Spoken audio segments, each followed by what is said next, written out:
Banana. Recording video. Ready, DM. Recording bananas. Welcome to session 23 of Rise of the Conquering King, banana.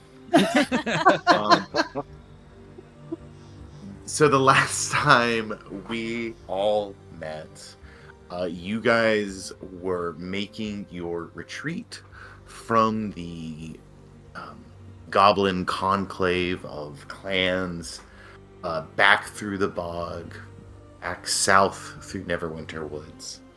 And as you were making your way through the bog, you were pursued by some goblins atop their wargs being led by a bugbear. And while you managed to buy yourself some time from these pursuers, they were relentless. As you neared kind of the end of the bog and started to get close to where you knew the marsh faded and the forest resumed, you discovered Droop with his wagon full of wonderful and unique instruments stuck in the mud. Droop had managed to bend a tree almost 90 degrees using a chain and this kind of mechanism with a crank, and had somehow managed to, fix a net underneath his wagon and created this makeshift goblin-engineered trebuchet to get his wagon unstuck from the mud. And as you tried to get to Droop, you were attacked. But the swamp, as you all learned, is a very dangerous place for not just you, but for the goblins that traverse here as well.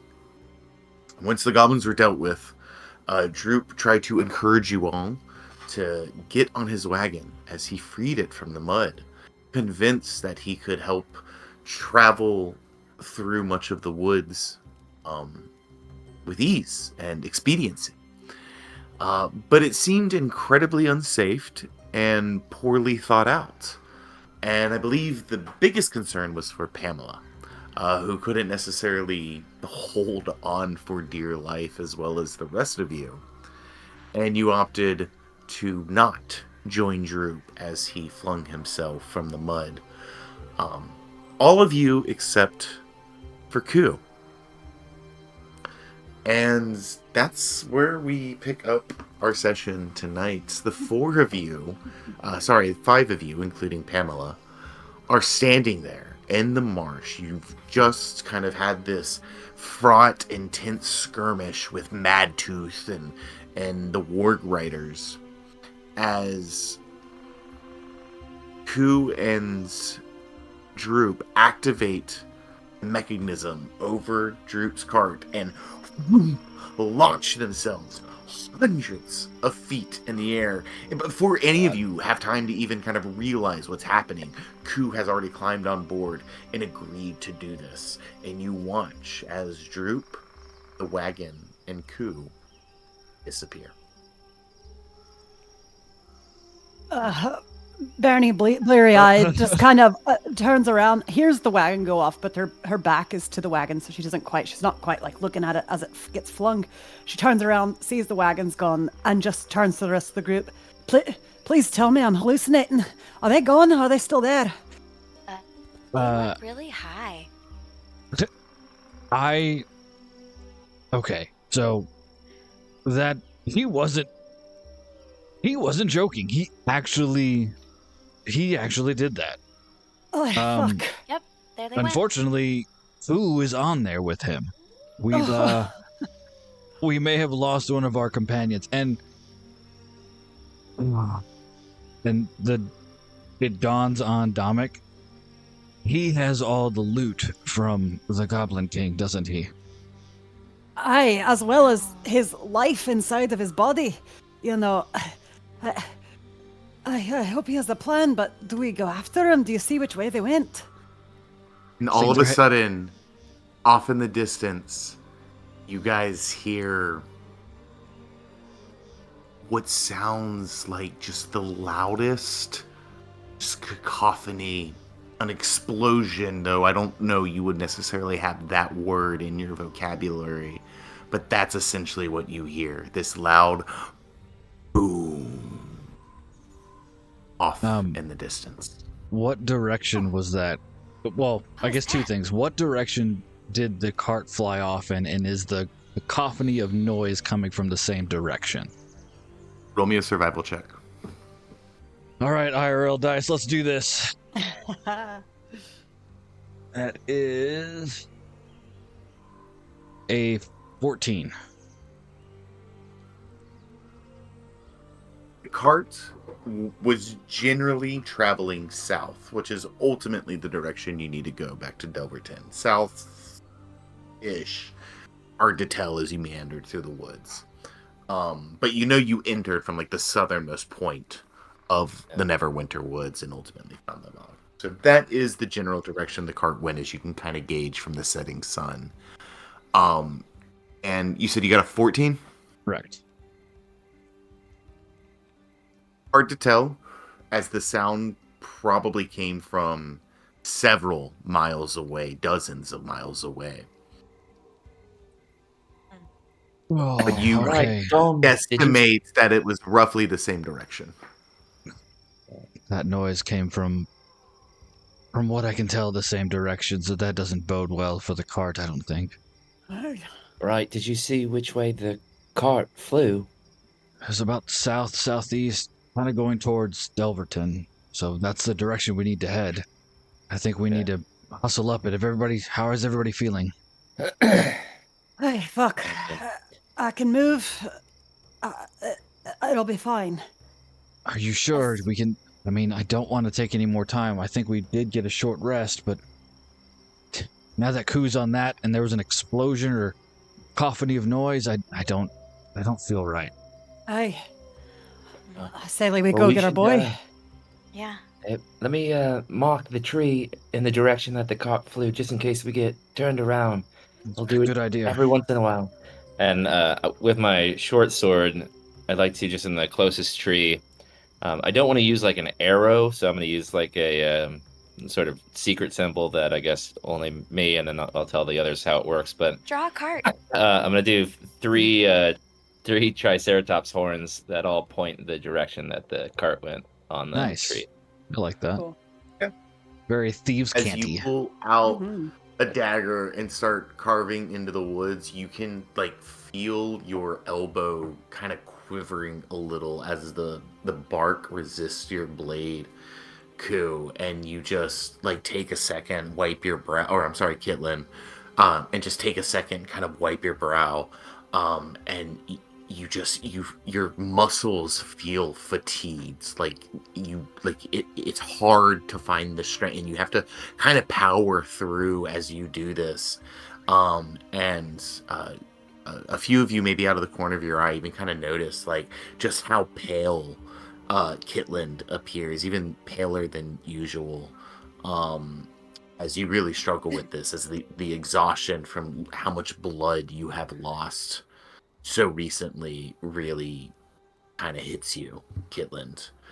And the adrenaline of this battle begins to wear off. But you do manage to carve this shape into the tree to kind of indicate the general direction where the cart headed. Right, I might need to sleep here sooner than later. Not feeling And just good. a reminder, you guys are still in the bog, but you know you are getting close to the end of it because you're starting to see the makeshift platforms and paths that kind of dotted the beginning of your journey when you first entered it. You reckon maybe another hour, 2 max to get out of here, and we're like mid-afternoon right about now. We're like 3-4 o'clock ish, somewhere in there. So you still got a good bit of daylight and a little bit of journey ahead of you if you want to get out of the bog. And even now, as you rest here and catch your breath, you can hear like the rising buzzing sound of the various insects. And Dominic, you think out of the corner of your eye, you see like a red lily kind of shift just ever so slightly through some of the brush nearby. Well, plants suck around here, so I think we should probably Splash get out comes of here. from the water Hey. as you see like a ripple on The the quicker we leave, surface. the better it'll be. Yeah, Dominic Let's with keep moving. his head on a swivel is just going to go, well, I understand you want to get a long rest, but this is not the place for it. We probably should hit the road. We're about an hour out, probably, from where we are to get back to the road and get back to Delverton. Hopefully we can find the cart and our friend. Just to clarify, you are nowhere near the road. This is just an hour to get out of the bog back Got into it. the thick of the woods. Mm-hmm. Well, It's several days through Neverwinter Woods before you'll get back to the Tribord Trail. Because if you remember, I mean, this journey started with you guys finding, Agatha, and then slowly that's making your way through the woods where right. you met Respis, and then followed the skull spiderling trees. fight. Oh, God, Yeah, damn. and you followed all the various skull trees. So right now you're just trying to get back to the end of the hanging skull tree path, Got it. which led you to the bog. Well, this will get us out of the bog, and honestly, if we get to Neverwinter Wood, it's not any better, but that'll be better than here, I suppose. Yes, let's make haste. Right. All right. Right. Who would like to lead you guys through the last little trek of the bog? You had previously relied on Pamela, but right now she's looking almost as weary as Kitlin's. I'll take a point. Okay. Yeah, I'll stay near the very back. Okay. Yeah, I'll be sort of up at the front with Dom. I do want to. Okay. I'm gonna pull out of my pack the ink that Koo had just given me, and I'm gonna let Pamela sniff it, just so she's like aware of his scent and kind of smelling for that as we go south. Awesome. Roll me a survival check for Pamela with advantage. Okay. Nice. Nice. Yeah, 21. Hell yeah. Nice. Sweet. You see. Oh, sorry. Oh no, sorry. I just said sweet. Oh, okay. I thought you said wait. I said toy. Cool. You see as you kind of hold the emptied inkwell to Pamela's face, she kind of starts to sniff it slowly at first and really spends some time sniffing it for like a good minute. And, she doesn't immediately pick up like a scent or anything because he, sailed through the air. But you do, just with your understanding of this creature and this bond you begin to form with her, you do get the sense that she is really identified and learned this scent and kind of understands. Oh. And as Atomic, you lead everyone through the party. Kitlin's atop Pamela, very close behind you, occasionally stopping and sniffing, trying to find hints of this trail. Go ahead and roll me another survival check, if you would. Sure. That is a dirty... 19. Nice. A 19. Well Yeah. done. We'll say about 75 minutes pass. As you all continue to just trudge through the last of this harsh terrain before eventually the ground beneath you begins to become more firm. The area less wet, less damp, just in general, a little less humid, and you eventually make your way out of the bog, and you're out when you find the tree, kind of following the same skull blazes that marked your way safely through this bog. You make good time and get out quickly, and you're confronted with that final skull tree on their hidden trail through Neverwinter Woods, the one with several skulls hanging from it, all facing the same direction towards the bog. As you kind of make your way through the woods for like 10, 12 minutes or so, this tree comes into view. And it's a startling, very grimdark kind of scene. seeing all these skulls facing you as you make your way through the woods. The journey is getting a little bit easier. Those of you who have a little exhaustion are finding your steps a little easier to take, although you are still very tired. It's not very late yet. We'll say it's close to 5 in the afternoon, but the canopy makes things in time distort and deceives you all as long shadows are cast across the grounds, making the day feel a little darker and later than it actually is. But you are now all successfully in Neverwinter Woods, out of the bog, and at the end of the trail of the dangling skull trees, which I believe Staris marked, indicating which direction to go to follow them back to Triboard Trail. Perfect. I'm gonna pull out a bit of my rations and kind of kneel next to Pamela and kind of put my hand on her neck and say, "Good job, Pamela. I appreciated all the help." And I'm gonna feed her one of my rations. She slowly licks it up. She does eat it, but she doesn't have that unique enthusiasm that she usually has. Well, I never. go ahead, Bernie. I never thought I'd be so happy to see those skulls. The bog was something else. I don't believe I've been in that kind of landscape before, and I don't believe that I want to go back. And that wasn't the most pleasant. I agree. And as far as the Goblin King goes, I mean, we did some work there, but we might have just instilled kind of the same power back into it. But she gave you her word, right, that she wouldn't be taking the war to Delverton. No, she didn't. She doesn't want a war with the humans, and she doesn't want to deal with the Spider Queen, from what I know. But that doesn't mean that inadvertently she could still cause war. I'm not really sure. She was a hard one to read.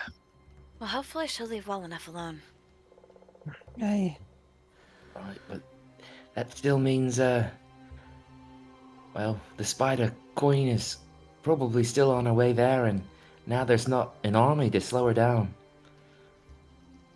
I'm a terrible DM and completely failed to mention this entire session that the whole point of you guys even being in this terrible environment in the first place was to rescue Gundren Rockseeker. Oh shit! Oh yeah, Gundren! This entire time as well. He's just been very quiet, He's been grateful very quiet. for your Yeah. rescue, eager to be out, also just weary with, not just the toil of this journey, but his own exhaustion from being in prison for however many days it has been now. Yeah. Right, and we got him too. Yeah. I think Staris on the journey was probably keeping an eye on Gundren and Pamela, kind of like in between there, because I imagine Brandy was in the back, Gundren was Probably in the middle. Yeah. yeah. Yeah, and I think there was just a lot of shock from kind of losing one of your party members very suddenly to this, random goblin in the swamp, and so it's just been kind of, I think, a tense last hour. I think everyone's maybe been looking over their shoulder a little bit, just so fearful that maybe another goblin can will be making their way out of the bog soon. But so far you've heard nothing. And you're all just kind of catching your breath under this very ominous tree, kind of having this moment. You can see Gundren's kind of like, rubbing his feet a little bit. Still not saying much, just kind of looking to all of you, following your lead.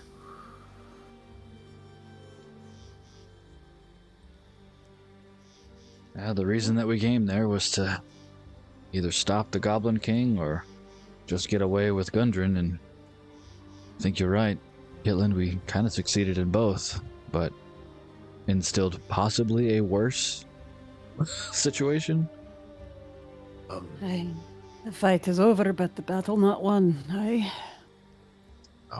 We still need to get back to Delverton with Gundren in tow, making sure that he is safe, and we are safe, and we find our friend. That's our next obstacle at this point. Gundren, perhaps we should divide and conquer a little bit. Maybe the closer that we get to Delverton, if you can find your way back, you can head on, and then we go and find Ku. It might not be the bad idea to get an early warning as well back to Delverton about the Spider Queen. Well, I will say I very much like to get back to Delverton as soon as possible. And if you are all planning on spending more time out here in these woods, then I think I rather would carry on. I'd like to travel together as long as possible, safety in numbers, all that, you know. But yeah, as we get closer to the trail, if you all have business to attend to, I think if I can get back to the road, I'll be all right. I mean, that is the plan. We're going to get you as close to the road as possible without any danger, for sure. But if we do find that cart or any sign of Ku anywhere, we will do an investigation just to make sure. Aye. Hey, absolutely. I wouldn't want to get in the way of that. Just know if there's any danger around, I'll be right useless and probably hide, save my own skin rather than fight. I'll leave that up to you. And there's nothing wrong with that. You've been in captivity for so long. I dare say that I would do the same if I was in your shoes. Thanks for not judging me. Oh. How much, Ideologies are nice to have when you're not in a battle for your life. I've seen enough of it. So if I feel, much further, do you all want to keep going? I maybe got a little more in me, but I really wouldn't mind sitting down for a minute. Well, I feel Probably that... try to find a safe place to rest if we can. Can we... Agreed. Is the... kind of where we fought those people with all the spider webs in this general direction? Does that seem like... You all, correct me if I'm wrong, didn't you guys long rest there? Correct. Yeah, I think And we then, did. and then continue Yeah. traveling for a while? Yeah. So I think there might have been at least one, if not two, long rests before you got to this tree. Yeah. So you probably couldn't make it today. You might get to it like end of day tomorrow, you reckon, or like first thing the next day. If we start going now. Like if you were to like rest here Yeah. and like start your journey, or like rest somewhere safe near here and start your journey tomorrow, you think you could maybe get to the spot where you battled them like Okay. towards the end of the day tomorrow or early the next day. Got it. Does that make sense? Yeah. Well, I think the nearest safe place we have is probably a day's journey from here. So I think what we need to do is find somewhere safe around here. This is a good starting off point. Finding somewhere safe, resting for the night, and then starting fresh in the morning. I think that's going to be our best bet. Right, let me mark this tree quickly so that we know we're still on the same path. The right Do you want path. me to help with that, Kitland? Sure, yeah, if you could actually just do it, feeling a bit weak. Yeah, no worries. I committed Three horns. I committed it to memory, and I'll have Kitland there, and he'll guide me. In with And it, actually, I'll like, use- so I want. I guess I didn't say this, but I wanted them to be like vertical, 3 horns, and then we're going off of the left edge. So if anybody's following us, they'll be pointed the wrong direction. Got it. So just Oh, the cool! left Like edge. just get hidden. Yeah, I like Yeah. that. All right, yeah. So I'll That's cool. with his direction, I'll pull out Talon, and I'll mark into the tree with Kitland's direction. Nice. All right, so What it's like, are it's like you- this: three, and then you go off like a tick like this. Right, yeah, All right, that'll do perfect. it. So as the boys are carving their Initials. secret code in the A trees, plus D what are forever. what are Bernie and Staris up to? Those are gonna be some great Uh, babies. oh God. Oh no. Hybrid wolf vampire things. That's Um, Staris bringing youngest sibling energy to the Yeah. party. I think You Stars get a would just room. be looking around to see if there was like some fallen trees they could rest by, or maybe a potential cave or something that they could kind of like a little bit of a clearing. Cool. Yeah. And yeah, Bernie kind of furrows a brow thinking about Koo out there, wondering. Just kind of mumbles to herself a little bit, be safe, buddy. What you doing? And then she's gonna start just kind of trudging around, picking up some sticks to maybe make just a little fire, something to kind of warm them. Right. Hey, Awesome. Storis, Mm. your purple lights that you've been throwing about, Oh yeah, can they these. can they stick to objects? I mean they can follow anything that I want them to. Right. I was thinking we might want to send up a flare to Koo. I could shoot one of my arrows with a light on the end just to let him know if he can see us, he can maybe start making his way towards us. I see. Um, well, I can send my lights up about 120 feet.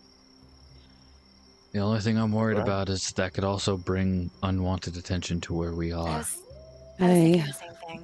And unfortunately, even if Koo were to come here, who knows if, like Dominic just said, something else might come as well, and that could put him in danger. I'm all It's for making sure he's safe and wanting him to be safe, but if we're all dead or hurt, we can't help him. It's probably a lot easier for him to hide by himself than a group of us. And I think the most important thing is getting our strength back so that we can get to him as quickly as possible. Yeah, maybe safer to let our position be hidden. That sounds great. Just worried about the boy out alone in the woods with Aye. drip. I think we're all equally worried about him, but I did ask if he had a plan, and he told me not to worry, and I trust him. All right, he's a sneaky one. Aye. Staris, will you roll me a survival check, please? Actually, Staris and Bernie. Why don't you both go ahead and do it? Disadvantage. Oh, so no. you roll twice. Uh-oh. That's an 8 for me. That, nice. That's a 4 for me. We're tired. It's been a long day. Cool. It's been a long day. It's been a really long day. You, as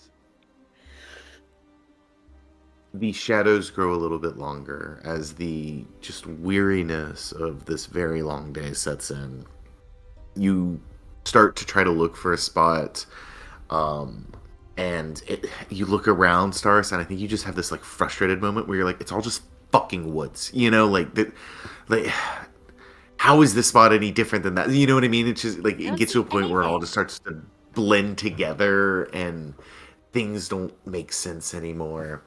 And Bernie, same with you. I think there's like you're like, okay, I'm gonna make a fire. I know it's gonna get colder, and there's just a general frustration that's setting in.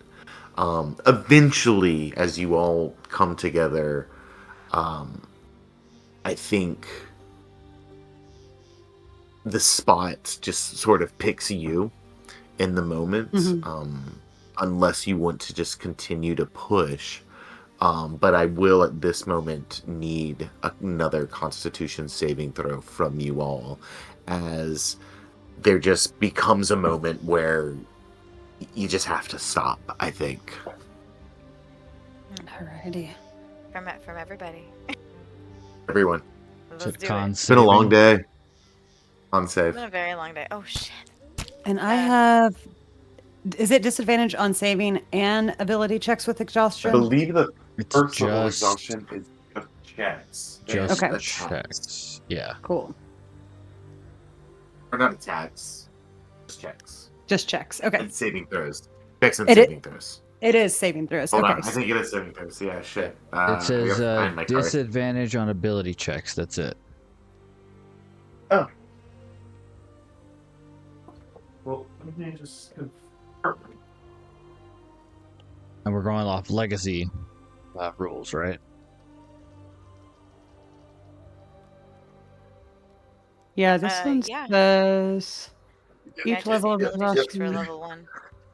Okay, cool. Then yeah, Just ability then checks. just ability checks. Yeah. I see something different, but I will go off of what y'all say. Yeah, I'm gonna double check. I know exactly where I can find the rule. Just go ahead and roll one dice for now, and I'll tell you if you Yep. need to roll another one. But, Cool. That works.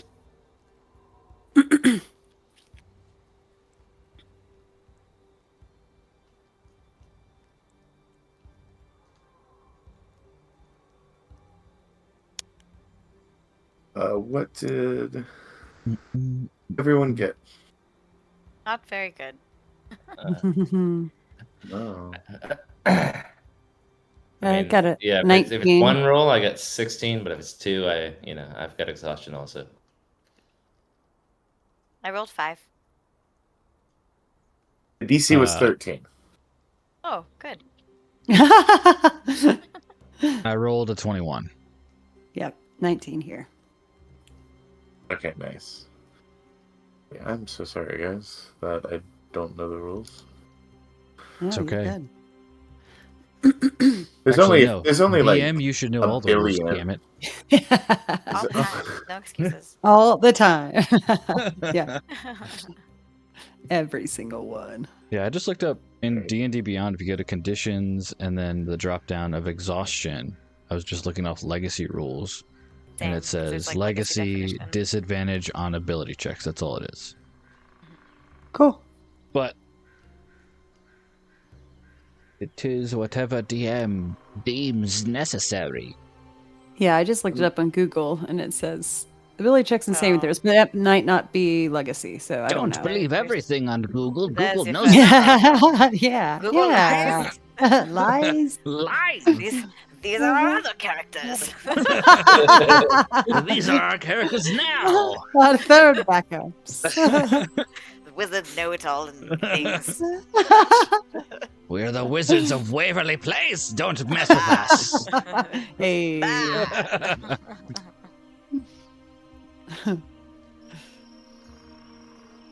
I think that's gonna be my next character. Is gonna be a wizened old wizard, just fucking angry all the time. Just grumpy ass Yeah. wizard. like the Ah, Muppet old men. Oh yeah, Oh my 100%. God. Yeah. That'd be Love it. Okay, so it is just ability checks. I have confirmed it. Thank you Sweet. for your patience. No So, worries. if you got less than a 13, you It's me. gain 1 level of exhaustion. That's me. Oh, now I'm in the club. Hey. Hey, welcome. It sucks Hey. here. It sucks here. I just got And so as- tired. And as that hits you, right, like we've all been there, right? Like, I'm not gonna lie, y'all, I'm kind of there right now. I worked very late last night.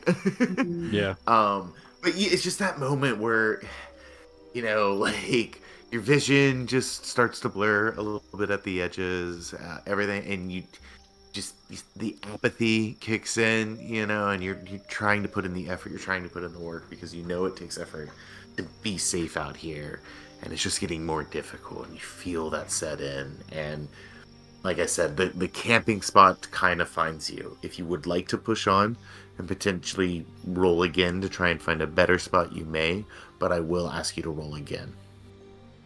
I think For the Dominic exhaustion. would have Yeah, we're been good. keeping an eye on everybody, and he's probably noticed that everybody's exhausted at this point. And I think this will be the best for tonight. I haven't heard anything in a while. We seem safe-ish. We're right outside the bog. If anything, the bog will slow them down. We'll be able to get a little bit of cover now that we're on firmer ground. I think we'll be all right for tonight. And I will say, you guys are, clever enough to, not be right by the tree, right? You put a little distance We would have put a little between the distance last between. one and the next one. Started moving in the direction where you thought you were going, and eventually veered off the path in some capacity. So you're not like right in the middle of the quote unquote road, which is, not really an existent thing, but you know what I mean.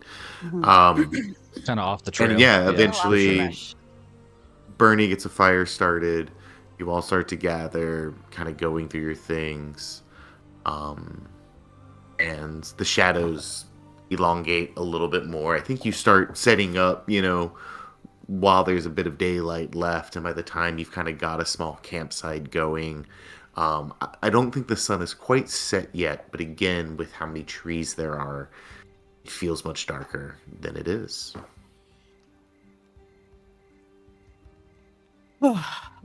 Barney just kind of huffs and plops onto the ground and leans up against a tree, letting her head rock back and kind of hit it. Oh, that was quite the journey. There's a lot of harrowing instances there for sure. I'm glad we all survived. It was touch and go there for a little bit. Right, I almost didn't survive, and nor did Pamela, so thank you, Staris, for saving me and allowing me to get Pamela back up. Oh, of course. No, nothing's needed. Right, You were then. As quite- far as Eskies go, I think it went quite well. I mean, you still have all your limbs, Gundren, so that's a good point. For now. Was that a risk? Wait, what do you mean for now? I think she's just exhausted. Hey. There's nothing to worry about, Gundren. We're gonna keep you safe. We promise. You think we're safe out here? Safer than in the bog, but no, we're not completely safe. I'm not gonna lie to you.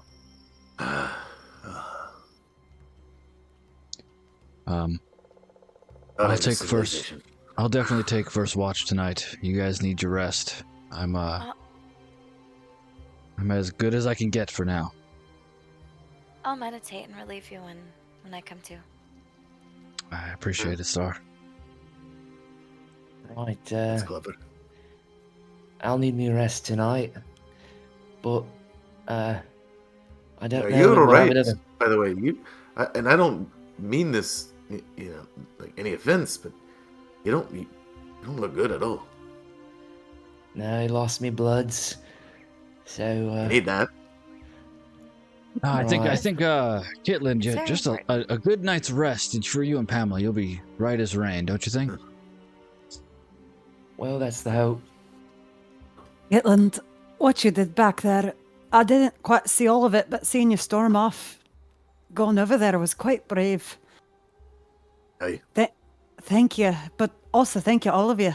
It's nice to be surrounded by such warm souls that care. In the morning, I'll give you a check, Kitland, and Staris, you too. I'll look you over, see if we're all right. Oh, thanks, Right, Bernie. will you have a look at Pamela too? She's Aye. she took it just as hard as I did. oh, Aye. Oh, poor Ferris baby. pets Pamela's on the head. nuzzles. There. You did good, girl. Just All right. touch I'm gonna put Pamela down, and All right, you go to sleep now. but I do want to, like, as she's laying down, peek into the barrel on her side and see the the poison potion bottle that was in there that I had the arrow soaking in that I shot at the leader, to see if there's Mhm. any more poison in there, and just load it up with another arrow if there is. Right. Forgot about that. How many arrows? Do you remember how many arrows you used with it already? I just had one soaking in there, so I was gonna soak another Okay. if there's more left. Um. Hmm.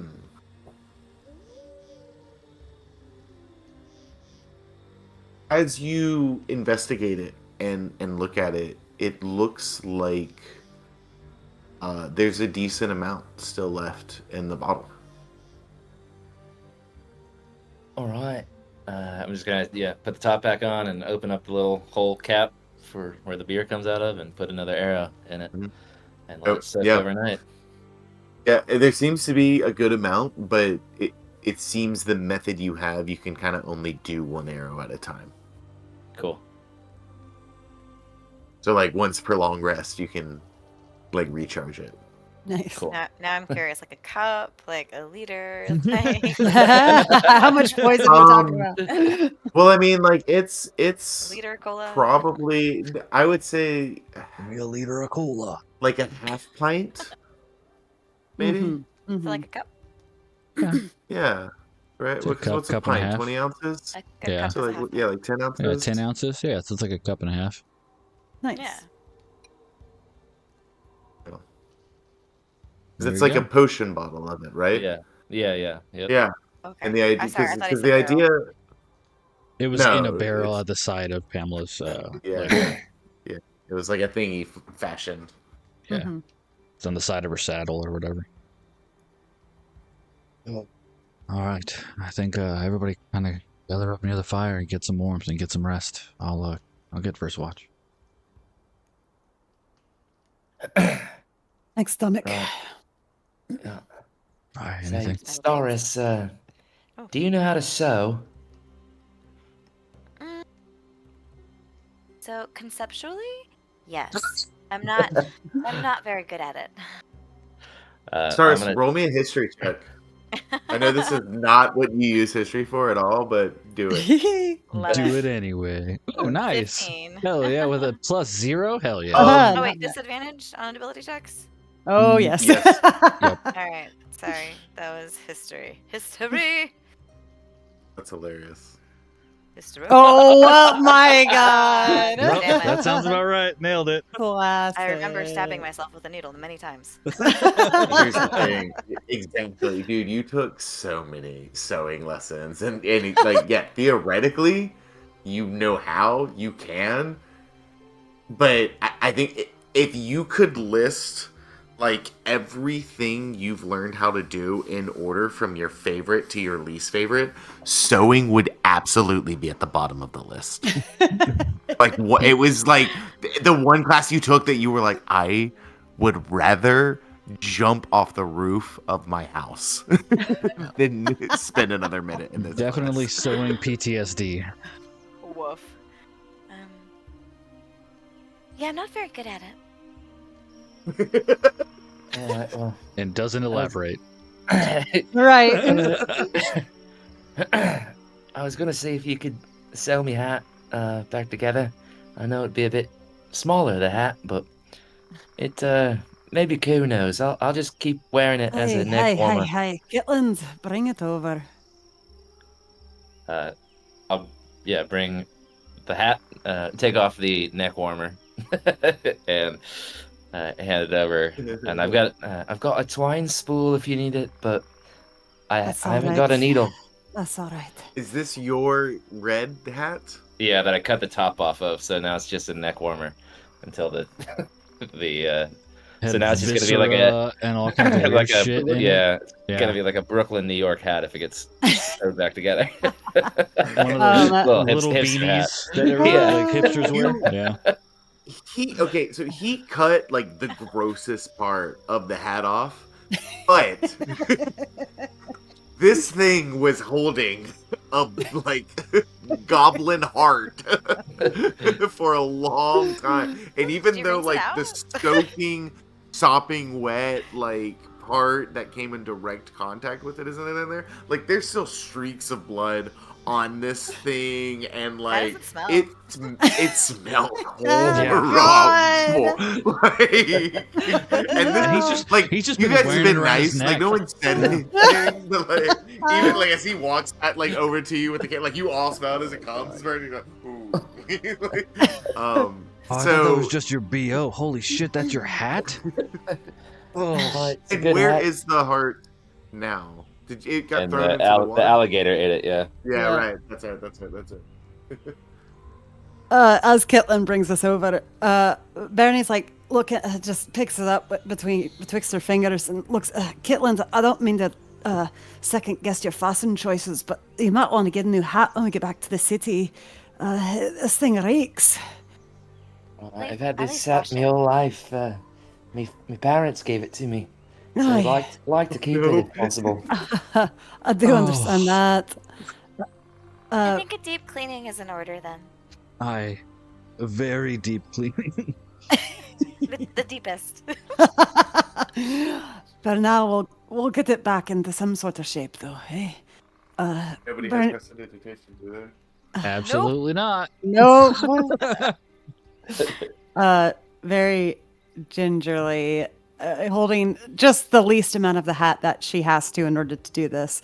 Bernie reaches over with her right hand and pulls a long piece of grass out of the ground, and then she takes it and kind of places it between the two halves of the hat, and the grass starts to kind of basically sew through and make like a grass thread that gently stitches the hat back together into like that beanie form. But I'm just going to cast mending on it, and Nice.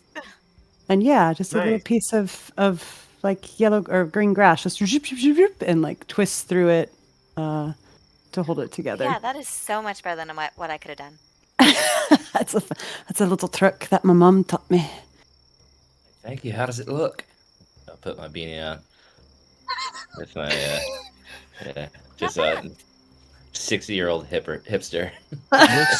Looks great. Smells like garbage. So, please go over there.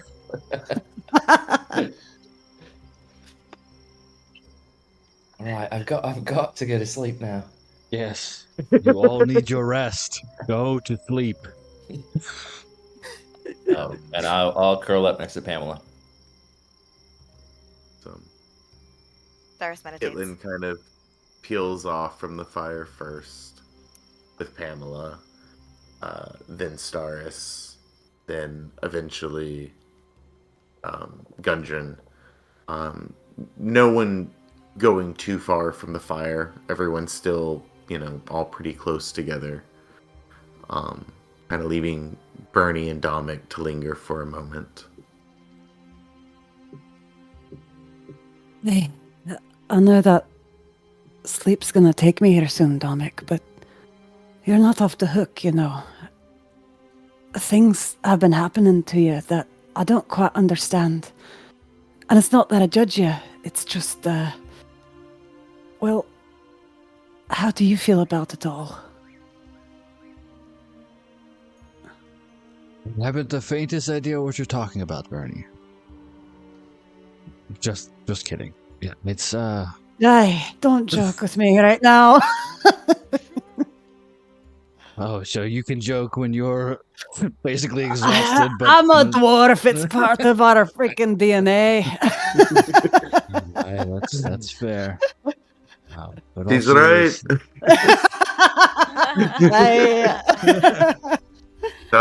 Sorry. But yeah, all seriousness, Bernie.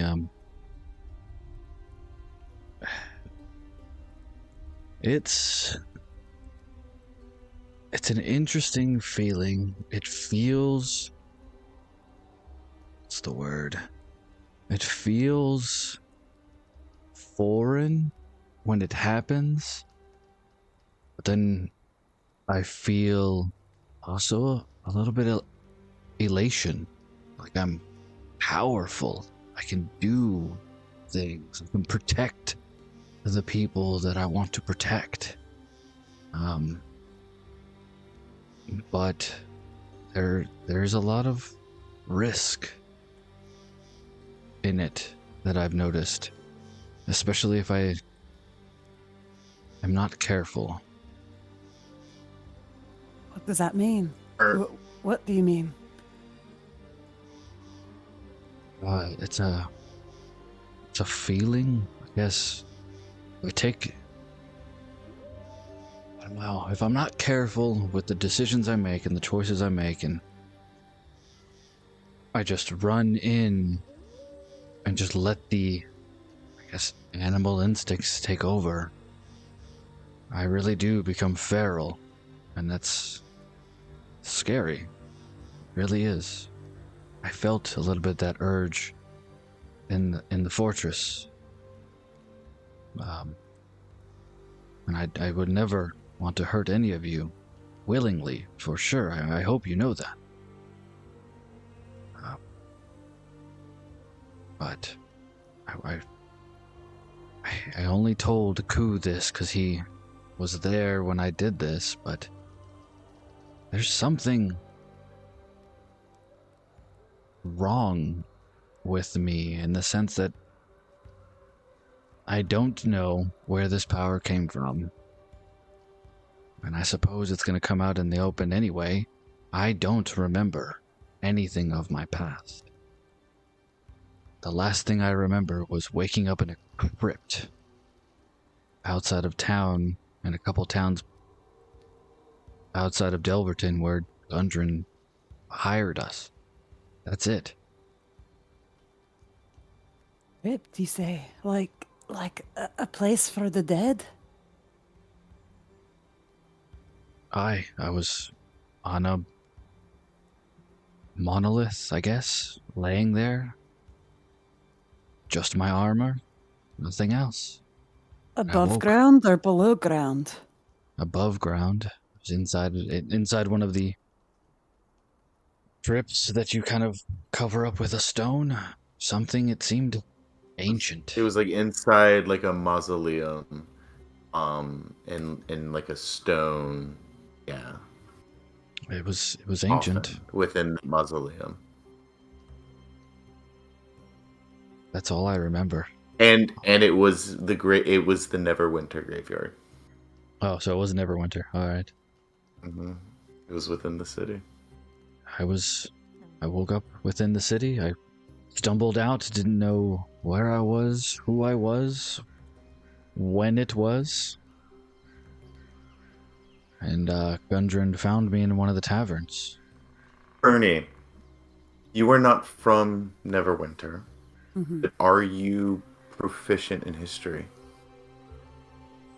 I am not.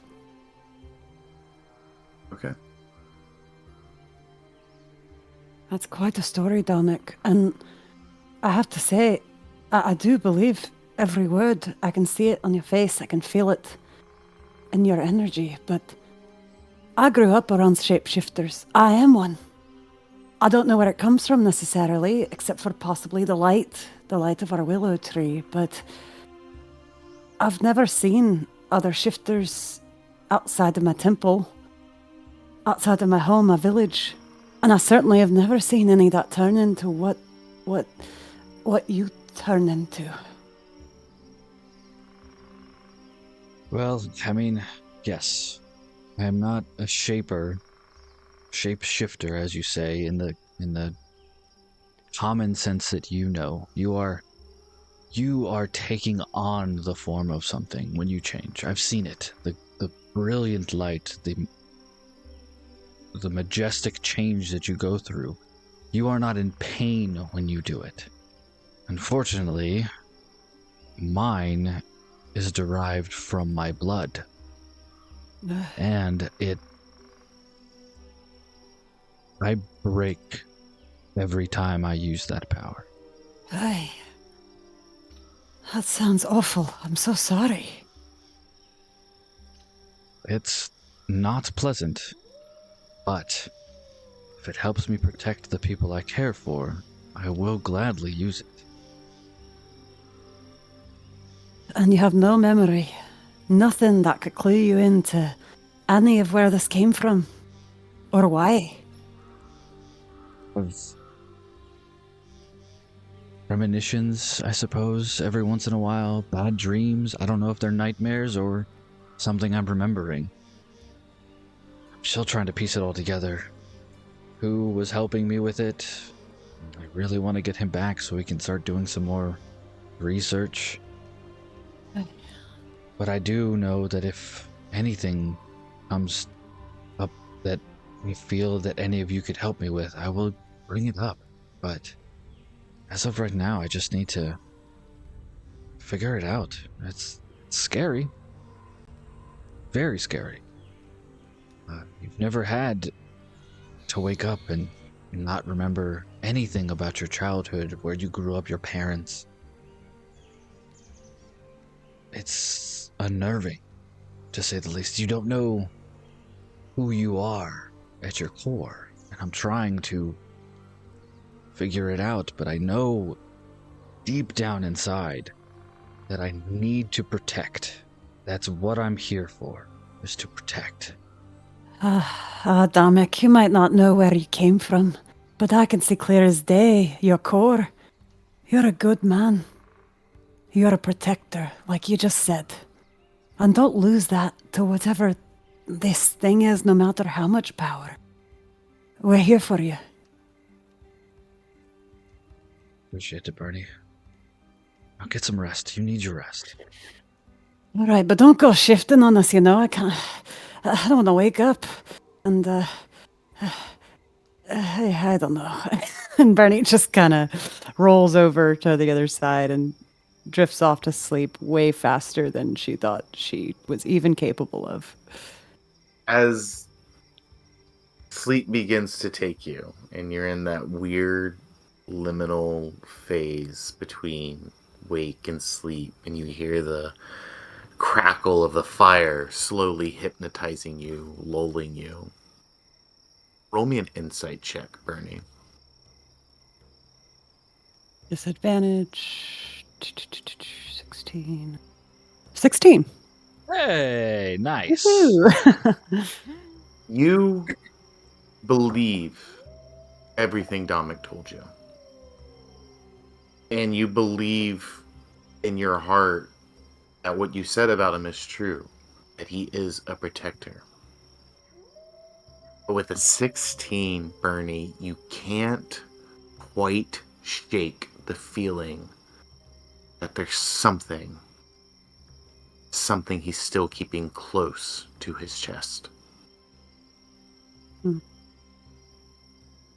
And then before you can linger on that thought any longer, sleep takes you and you're out like a light. We're gonna take a brief break because I have to use the restroom. I'm gonna go say goodnight we to my will kids begin too, our so. long rest. Go ahead and say goodnight to your kids. Let's take a brief 5-minute break and we'll come right back. Cool. Sounds good. Cool. See you guys.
Oh, yeah.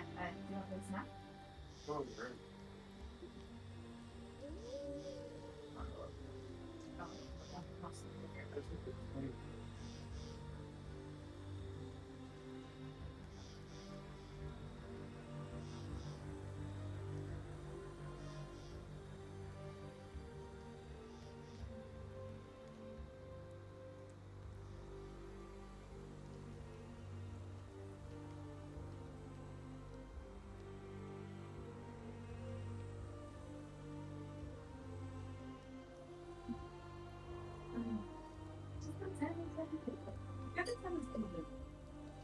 Okay. What I get for mocking you. Actually, I wrote notes to myself when using vicious mockery, just like really make fun of them. Ask for physical characteristics. Yeah, come on, you know how to get it. It's so hard. It's just basically so I said just a little bit sure. That sounds just good. I was just a penny.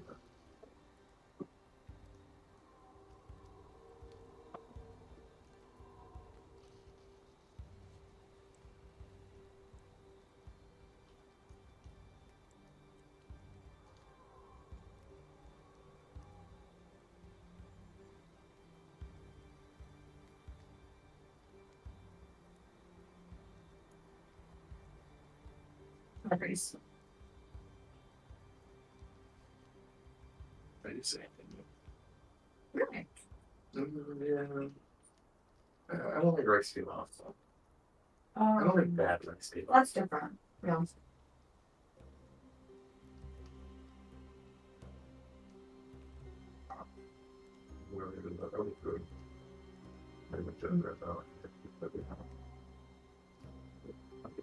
No. Not the other side.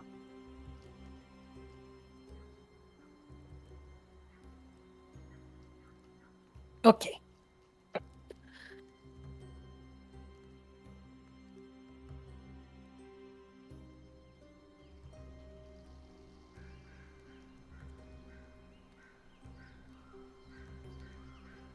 Okay, I am back. Woo! Am I an adventure? Oh my god, yes. Hitlin's hat. Oh, right. I know.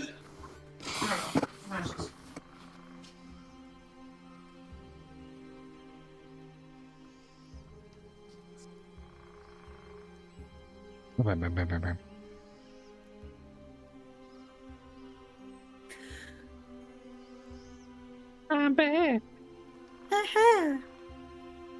It's weird only having 4 of you. I know.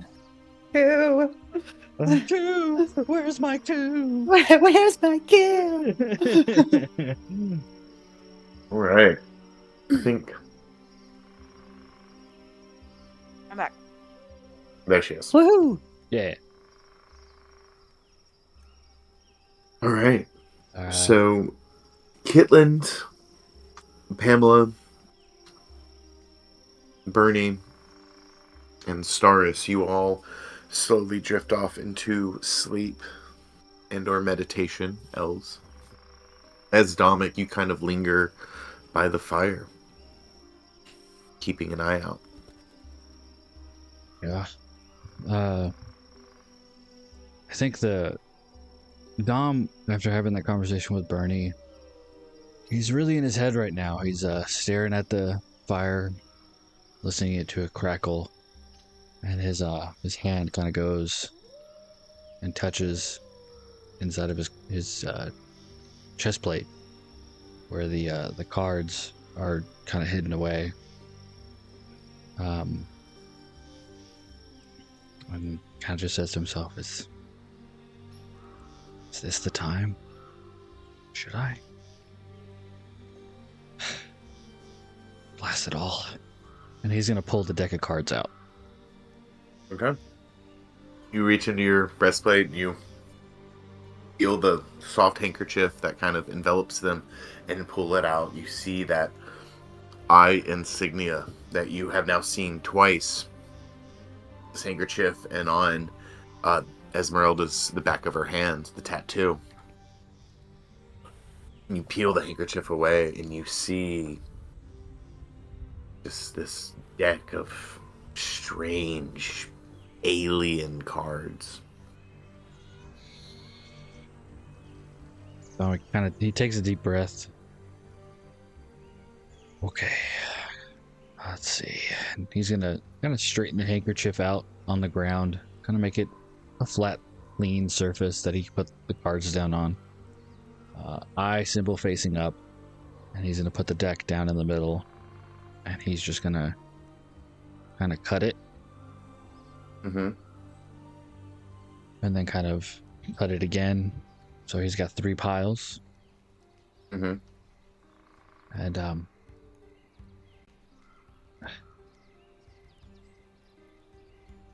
all right. We need Ku. Where is he? Is he safe? And he's going to kind of keep an image of Ku in his head, and he's going to pull from the far left. Yeah, I can pull the top card. Okay. Roll me a d20 and a d10. Okay. D20 is a 16. And the D10 is a 7.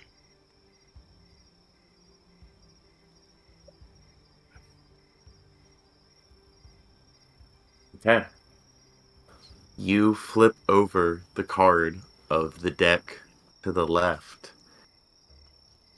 and you flip over a card that depicts a powerful, majestic horse running through a battlefield, a startled expression on its face, and a long horn protruding from the end of its nose.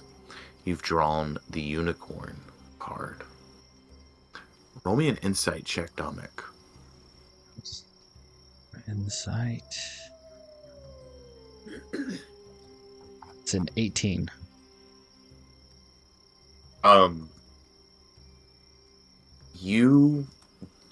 Your stomach just drops,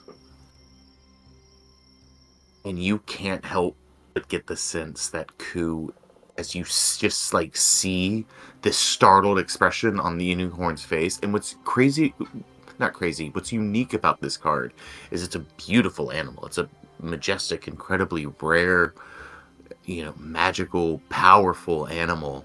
But the setting it's in is a battlefield. You can see there is fighting, there's violence all around it, there's blood on the flank of the unicorn. In its face, it looks startled. It looks like it's running for its life. And as you look at this card and you see this card, you get the sense that Ku is in terrible fucking danger. That's not what I wanted to see. This thing. He's in danger. We need to get out of here. But tomorrow, will we have any issues getting to him? Will we be able to find him in the morning? And then I'll draw from the middle deck. Okay. D20, D10. D20 is a 13. D10 is a 5.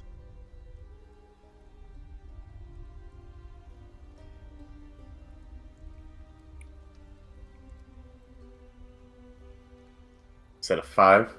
Yes, 5 on the D10.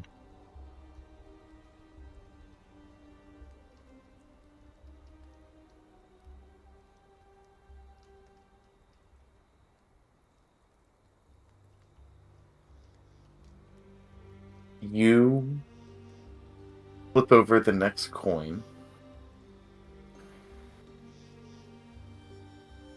and you see a bag of coins.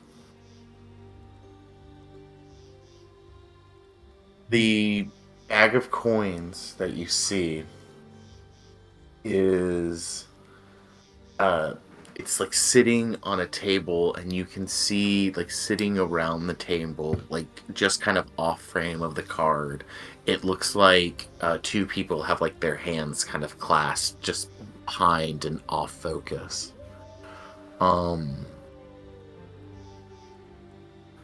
As you look at the card a little bit more, you see that in like two of the corners of the card, this coin symbol is etched.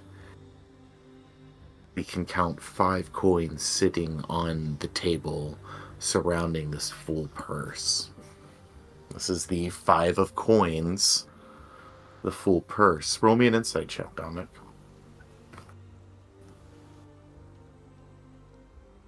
That is a 10.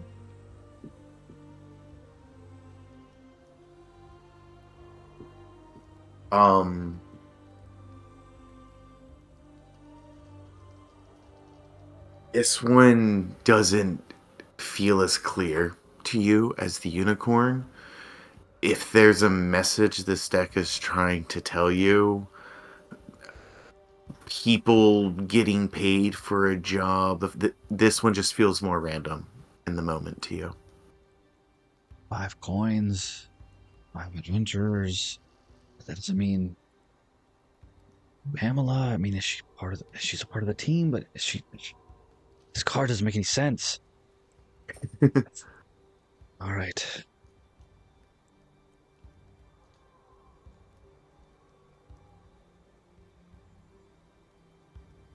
Yes, the next thing is the future. What does the future hold? What's going on with the Spider Queen? Now that I've put that damned witch doctor in the place of the Goblin King, was that a good call? I don't know. Let's see what the cards say. He's gonna pull from the last deck. Another D20, another D10. That's not great. That's a 7 on the D20 and a 2 on the D10.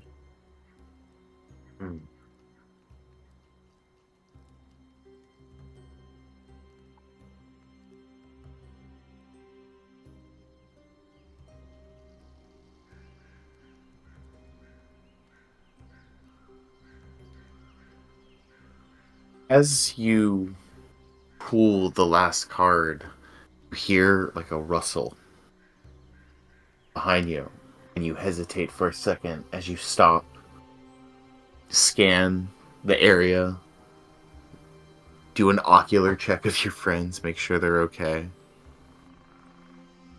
You go back and you go to flip over the card, and it's kind of like a misdraw, right? Like several cards kind of like spill out as you draw from the deck, Dominic. Mm-hmm. And you kind of like have a moment where I think the magic of the ritual that you think you're performing kind of dissolves, and you feel a little silly, and you like have to kind of pick up the cards as a few of them kind of like fall out of your lap a little bit. Mm-hmm. And as you go and reach down, you notice that the card sitting face up is... Oh shit, I just had it. I'm so sorry. Oh, there it is. That's fine. Dominic's just kind of like, it's... what am I doing? This is ridiculous.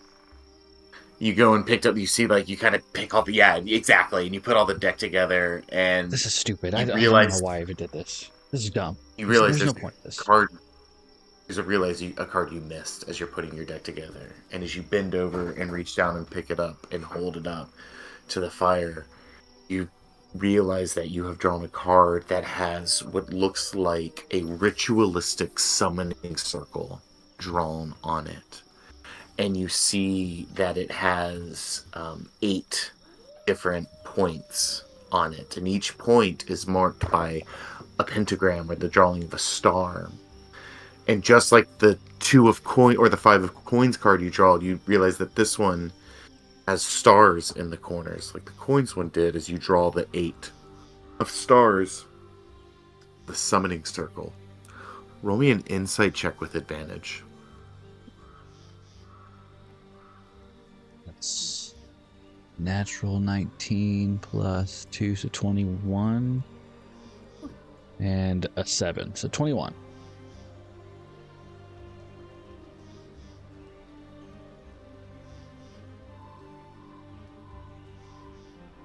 as you grab this card, Dominic, your mind just like blinks for a second. And you are standing on a stone altar. You're wearing the ceremonial vestments that all recruits wear when they undertake this honor. You are next in line to drink from the goblet. There are several elders overseeing this ritual, all hooded, all shrouded, all unseeable. But the one who seems to lead all of it beckons you forward as it is now your turn. And as you step close, you can just barely see the outline of a face looking at you from beneath this hood. You see a very handsome man with carved features, a mustache, goatee, raven black hair, and piercing green eyes. Don't be afraid, Dominic Grieftier. Greatness awaits you. And as he speaks to you, you feel confident. You feel like you can trust him, like a father or a brother or a partner. And you take the goblet and you drink from it. You're back to where you are, and as you hold this card, something from your past is about to collide with your present. You don't know what, but you feel it, as sure as you feel the chill of the night air around you as the fire in front of you dies. I think at this point, Dominic stands with the card in his hand, is just staring at it.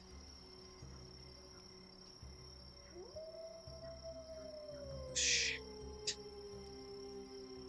Why is it this deck never gives me any good feelings?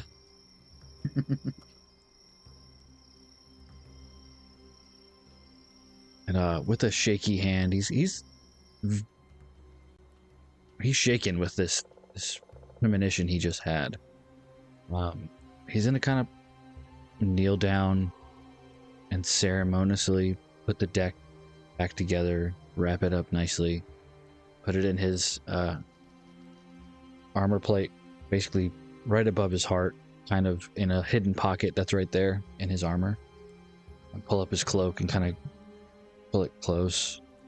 Now that the chill of the air is coming in, and he's gonna kind of start stoking the fire with another stick, trying to get it to light back up.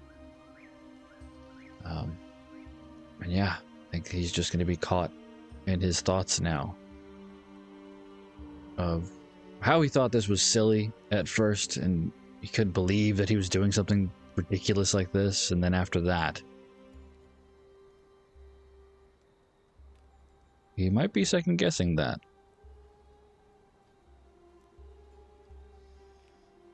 You kind of hold this deck for a moment before you put it away in its usual spot. Just sit there with your thoughts, sit there with these fragments of memories you keep just barely touching, trying to make sense of it all. You observe your surroundings in that just natural way you do as a soldier, just constantly aware. And watch as your companions rest, trying to recover from the hard several days they've now had. Hitland, as you sleep, you dream. List dream. It is it's not a comfortable one, but it's not also necessarily a bad one either. And in fact, you may find some comfort in it. But you dream of the life that was yours for so long. for so many days before you started this one. And it's a day that used to be like a day like any other, where you woke up from your humble, quaint home and went to work. What did a day of work look like for Kitland? Get up early in the morning and go down to the mines and start shooting mushrooms and other things off the cave walls and collecting them and putting them in carts and hauling them back up to the front and going back down into the mines and doing it all over again every day for 170 some odd years. And as With your, clan was wont to do, there were various, tools and arrows that you would use to not hooks only and things, forage and yeah. collect the mushrooms, but also to like clear out the mines. Like the bows Mm. were used a lot as just a way for, people of y'all's shorter stature to reach these higher places or to make progress from a safer distance, because as we all know, living underground can have as many dangers as, the Neverwinter woods. Yeah. Um I mean, like explosive arrows and fishing hook arrows and all sorts of, yeah. Just modding arrows to do a day's work. and in this dream you relive the exploding arrow that caused the collapse, and you feel the pressure and the weight of what feels like the entire earth collapse on top of you. And you disappeared underneath this weight and in this darkness for a long time, able to squirm just inches at a time, just desperately trying to free yourself, and collapsed from the turmoil until you felt that soft licking on your hand, bringing you back to consciousness. Staris, you also dream of days past. You dream of the long hallways, the large windows, the open courtyard of your childhood home, the many servants, walking up and down the halls, trying to avoid you as you and your sisters play as children.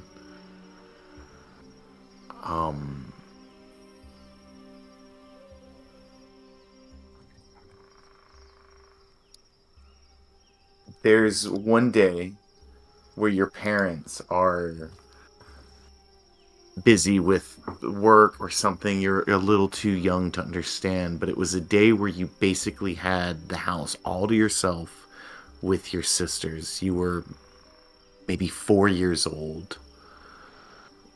What did you do with them?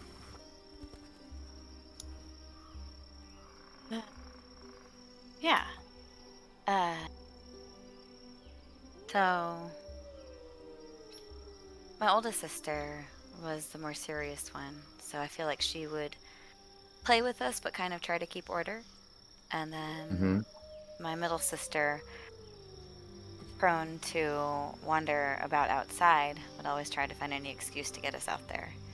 And then Staris, mainly along for the ride, wanting to see what kind of adventures both of the other two would bring.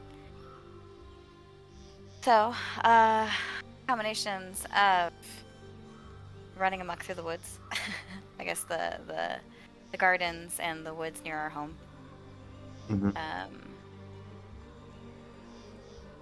Playing hide and seek, but then also throwing together concerts for the birds and the deer and squirrels that would wander through the garden.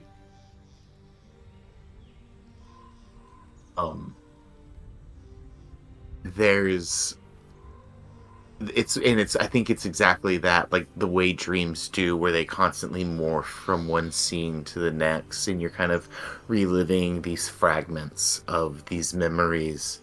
um and at one point it's, you know, a game of hide and seek where Astrodonna's getting a little frustrated because she can't find you because you're so small, you're so young, and she's looked everywhere, and when she finally finds Celestina has turned into like a little mouse and is like, you know, scurried across the counter. And, you know, Astrodonna just gets like incredibly startled and, you know, kind of freaked out by seeing a rodent in, you know, her massive kitchen. um and then, you know, right, it's you in what you always called the forest, which were again just these rows of curated tree. I mean, these massive courtyards, as you lived in one of the larger, you know, manors in the Blue Lake district. Both of your parents obviously extremely successful and wealthy and well known within the city. And the little birds and squirrels and yes, occasional fawn or deer that would come through, that you would sing to, very much encouraged by Celestina. um, and just these very playful memories. But then there was also just a, a dark presence in the house, not an evil presence, just something that when you felt your most you was these small, wonderful, beautiful, perfect moments with your siblings when you were younger. And then as you aged and you still yearned for those concerts with the various woodland creatures and the playful moments, things got just more serious and more stern. And you noticed that your playfulness seemed to be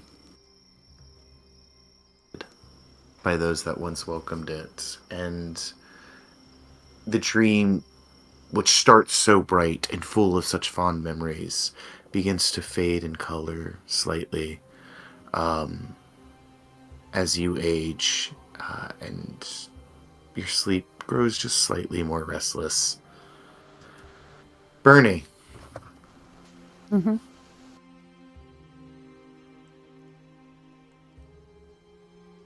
you've had a few dreamless nights, which I think is kind of unique for you. Especially your time in, um, sorry, I want to make sure I get it right, Droth Kuzdal. Um, One of the things that separated you from a lot of the members of your clan, where, you know, a lot of you share this gift and this inclination towards the old ways, these primordial ways, and these natural magical gifts. Because, again, magic is, if anything, just the manifestation of one's will unto reality. And your people have a very close connection to all things natural. A lot of that, whether it's some unknowable force or just because you all are shepherds unto, for whatever reason, Karnak Droth has a huge influence on that. This majestic, glowing willow tree with blooms that illuminate the forest. You, Bernie, specifically, have always felt kind of connected to this particular tree, to all the creatures that make their home within it.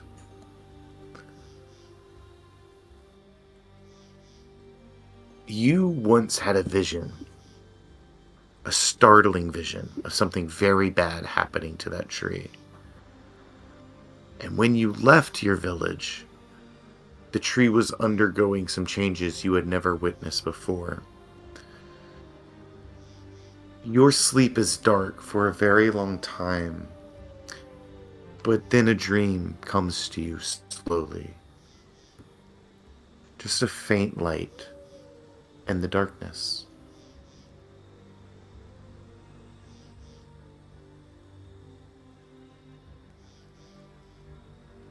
Dim.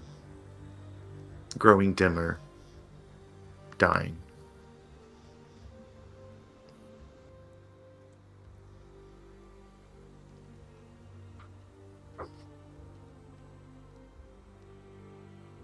Am I lucid in the dream, or is this just kind of a passive thing that's happening? I don't think you have a form, but I think you have just a moment of awareness in this moment. Mm. You can sense the lightness, and you could maybe attempt to approach it. I think that instinctually Barney would go towards the light, feeling and hoping that it's the tree.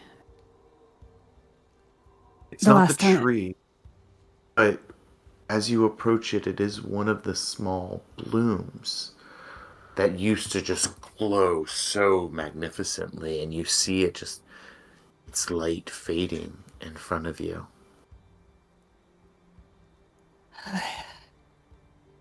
I think that, again, Barney just instinctually moves closer, or in her consciousness, tries so hard to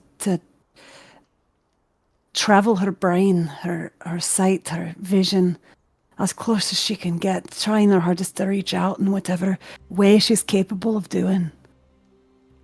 Extending whatever tendrils in her mind that could get to the light, to help it, to feed it. You just instinctively reach out to it, and you find yourself reliving that moment, Bernie, where you are cradling this fallen bloom, its light diminishing in your hands as you're rushing to Namora's hut to go talk to her about there. If there's anyone in this village that could, console you in this moment, it's her. And you're just rushing to her door, which just feels like it's getting further and further and further away from you. Dominic. Actually, no. We'll say this. Staris.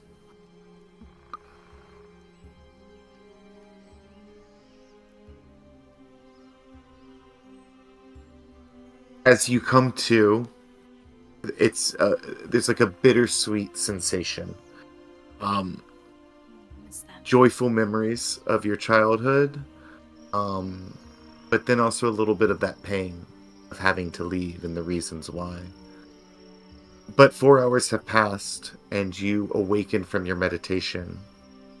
You see that Dominic has passed out completely by the fire. Unable to stay awake, no offense, Dom. Mm-hmm. And the rest of your companions sleeping peacefully around you. It's a few hours after midnight. You still have several hours before the sun comes up. But is there anything you would like to do, Stars, in this moment as you come to?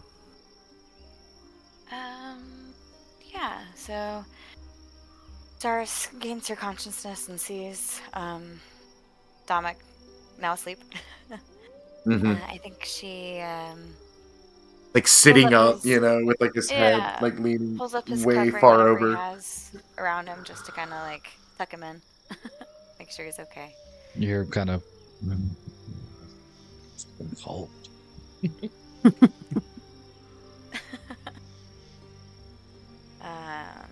And then, yeah, I guess Stars will sit by what's left of the fire, kind of think about everything that they've been through to this point.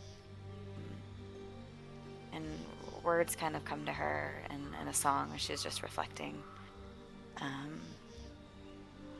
Something like, Goblin bog of twisting power, greed and order creep side by side. What will become of all these clans? Will peace or war be our reward? It just takes a moment to kind of take in the night, making sure that she's alert, and ready to protect, defend, and rouse her company if the need arises. You find courage in your craft, Staris, as in this time of danger, violence, and uncertainty for not just your companions but your friend, you turn to the one thing that you are so good at and gives you that sense of some control in such a chaotic world. You craft this song. You're emboldened by it. You're empowered by it. You have finished your long rest, and you are ready to protect your friends if needed. Unfortunately, that is not required of you as the rest of the night passes without incident. Kitland, you awake to a very groggy and tired Pamela licking your hands, much like you are experiencing in your dream. Bernie, Dominic, you all come to. Dominic, I think your neck's a little stiff as he finds you have fallen asleep in kind of an awkward position at the fire. Definitely. But you can all finish a long rest, regain up to 2 hit dice Nice. as morning comes. Gundren awakens not shortly after you all and helps you to begin to break down your camp. Do we still day feel is yours. exhausted, or do we feel better? Oh, that's a good question. For those of you with any points of exhaustion, you may remove 1 point of exhaustion, except for you, Kitland. You still Oh, feel no. very groggy because of all of the blood you lost. Oh no. Hate that. But Pamela's okay. Or is Pamela also feeling? Does Pamela look also still a little groggy and worse for wear? He looks a little tired, a little groggy. But hard to tell. Kitland, however, looks noticeably paler than he normally does. Good boy. Kitland, how are you feeling this morning? Might not fully rested. Might take me another couple days to get back to normal. How you doing there, Pamela? You feeling alright? Look at you, you've got so much shit on you. You look like a giant purse. She stretches big and yawns deeply. Kind of rolls around a little bit. In some dirt. Seems alright, but she's a little slower moving than usual. I think you all kind of are, though, to be fair.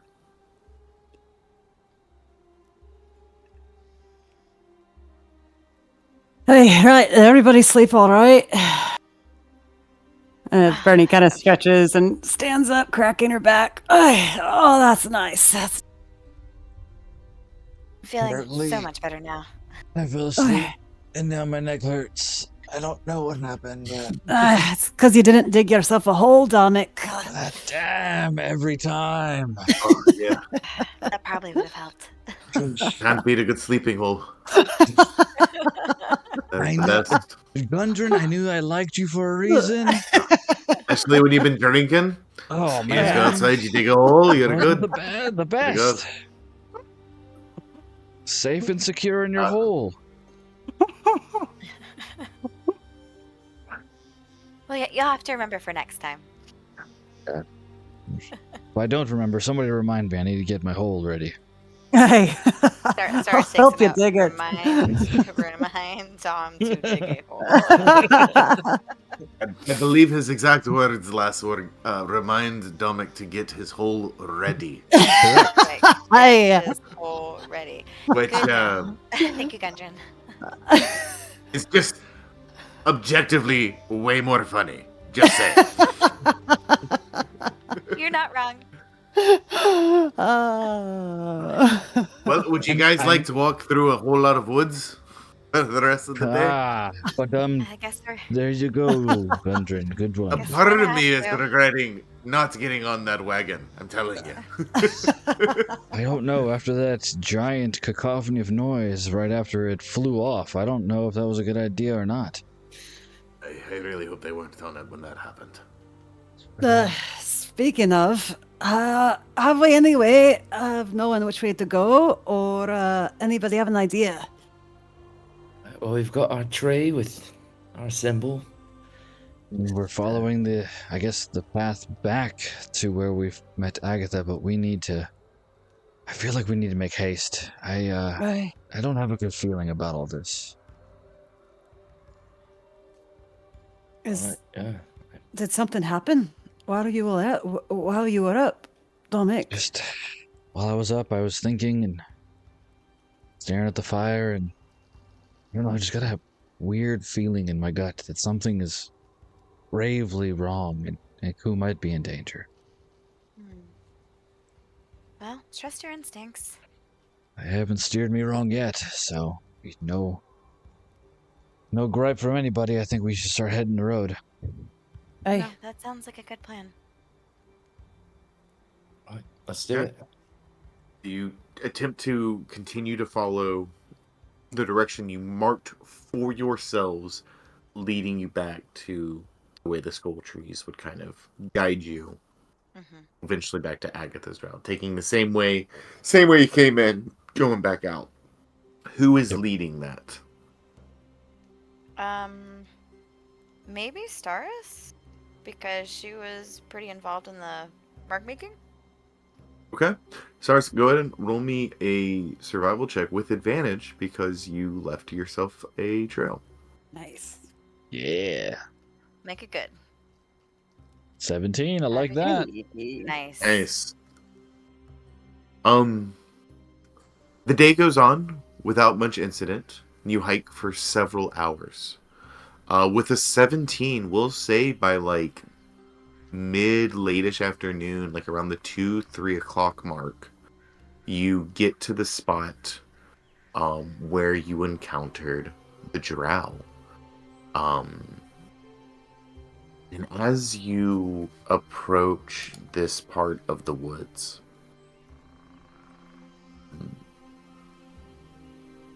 No battle map. I'm We're all gonna like on the go edge of our ahead seat. and bring you over to the map. No. No, I'm kidding. You hear the roar of an owl bear. No. And I turn around and go back into the woods. Into the bog. Dom digs his hole. Bog, Yeah, take me straight down. now. Oh, yeah, just dig a hole. Minecraft style.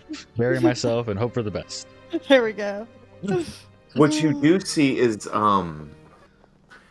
as you come to this area and you start to kind of recognize the terrain a little bit, you can't help but notice that some of the trees feel like they've been kind of disturbed in some ways. Several of the branches are kind of hanging at various angles, rather high up in the tree. Starts with a 17. You notice it first. There's a large footprint kind of in the middle of the path that you're walking. Just the slightest indentation. Does it look fresh? No, you can see where leaves have blown over into it, and the dirt and wind have kind of eroded it some.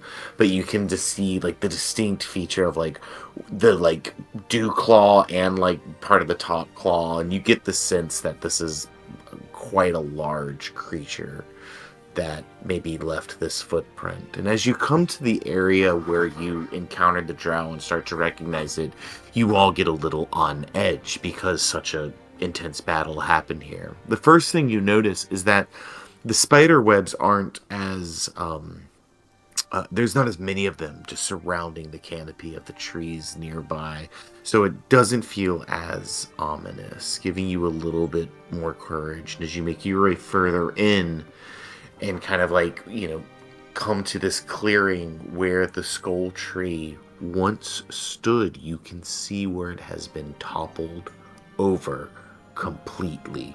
Its roots upended, sticking out of the earth.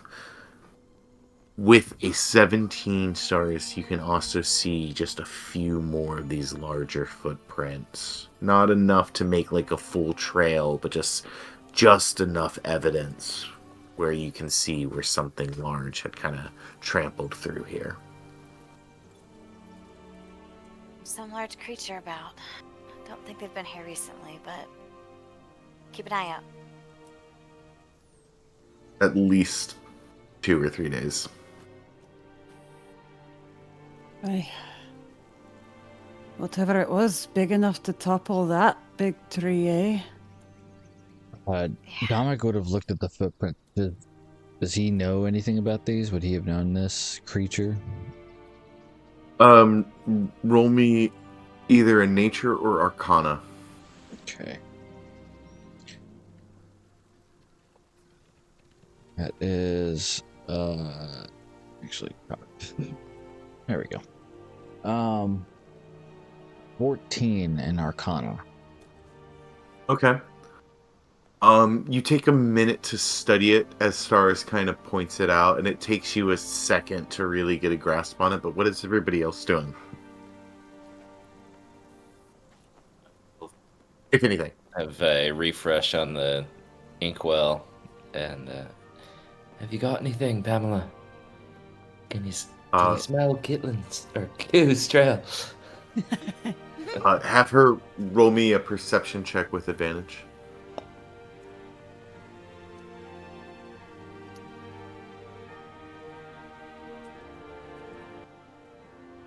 Nice. Oh, that's just a 19. Yes. Oh, hell yeah. Let's go. Okay, cool. Cool. Pamela scours the area and kind of sniffs around a little bit. Maybe getting some whiffs of them from when he passed through here several days ago, but doesn't, as she takes like a good 10-20 minutes to sniff around the area, doesn't seem like she finds any like trails for you to immediately follow, and you get the sense that she's investigated pretty thoroughly. Dominic, you've taken a minute to look at the footprint. It's pretty big. You get the sense that this creature is anywhere from 25 to maybe 30 feet tall. And based on the region you're in, and the shape of the foot, it's more, a little bit more clawed, a little bit more deformed, a little less human. You think something this big could either be like a hill giant or a troll, and based on the foot shape, you're thinking troll. Well, this thing was huge. 25, 30 feet tall. More than likely a troll. Would make sense with the area we're in. We did see some ogres and stuff with the... Or did we see trolls with the goblins before? You remember seeing some troll tracks as you made your way to Agatha's village. And then, of course... Shit, I can't remember how much of Agatha's lore you got. But I feel like you talked to her, and she told you about how a troll attacked her village. Ultimately, what Yeah, that feels led to her death. Yeah. Feels right. Yeah, that seems like... The stories of trolls being in this area have, reached you at this point. Yeah, this is definitely a troll track, but you're right, Staris. I think it's been a few days, so it's already passed through and gone on. But I would still tread lightly. If there's more than one troll in the area, this is not going to be great to be somewhere for too long. Ernie, what's your passive perception? 14. Bernie, I think you would probably think of this before the rest of the party. You left 2 corpses in this area. Mhm. Guillermo Albrechts, who was killed, was murdered in front of you by the matron, leader of this group, and the drow, the pale elf that you all slayed, the unarmed fighter. And you kind of glance around the area. Those corpses aren't here anymore. Namek, what do trolls eat? Within, what'd you get, Dominic? A 14? 14, yeah. Everything. I mean, honestly, they eat anything and everything they could get their hands on. Why? Hey, well, either our unwanted guests last time, respect their dead, ended up coming back and burying the bodies, or the troll had a nice little afternoon snack. They're gone. And I think as you say this, Staris, with your 17 survival, you can actually make out like distinctive drag lines. Gosh, no, I think the bodies were dragged away. Hey, we should get out of here. Let me, really quickly, I'm gonna take a look around and see if I can't find any wildlife, squirrels or chipmunks or birds that I could have a little chat with. Sure.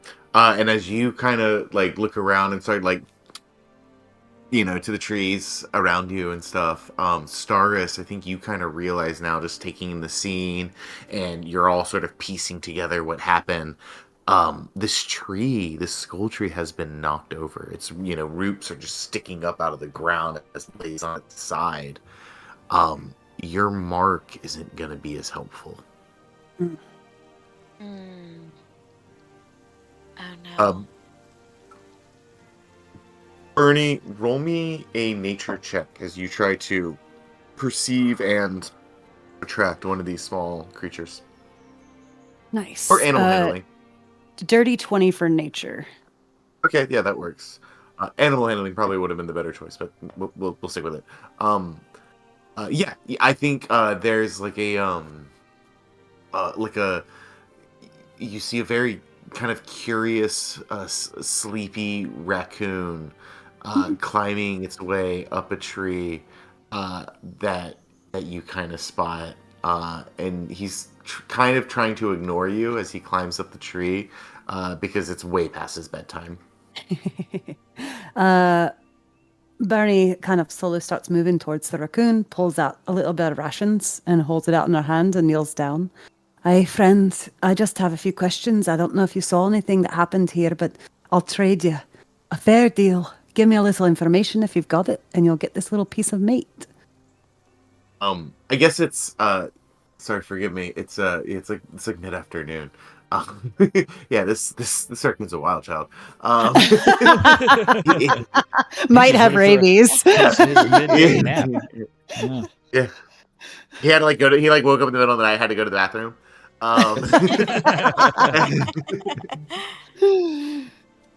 And he kind of very groggily, ears perk up. He's kind of rubbing his eyes a little bit, but his ears perk up, and he kind of rubs his hand at the mention of meat.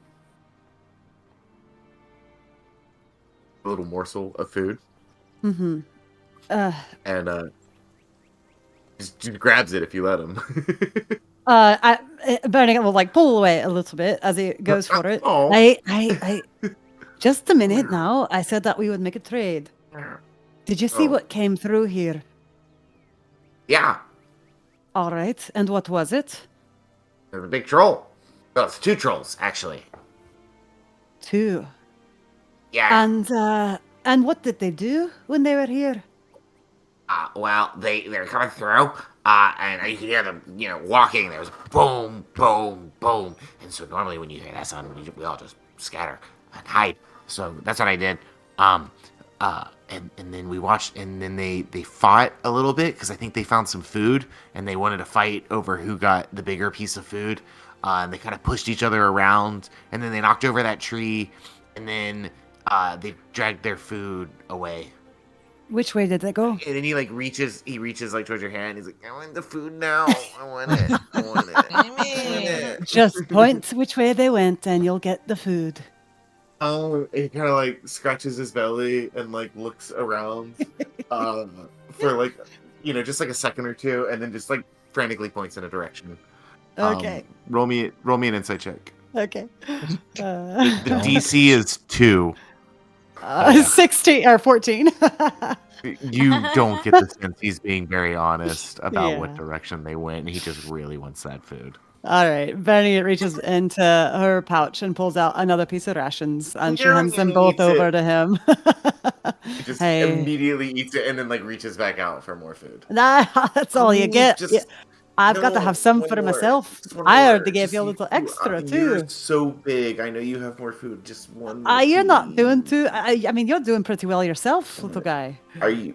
He holds his belly and gets really self-conscious. No.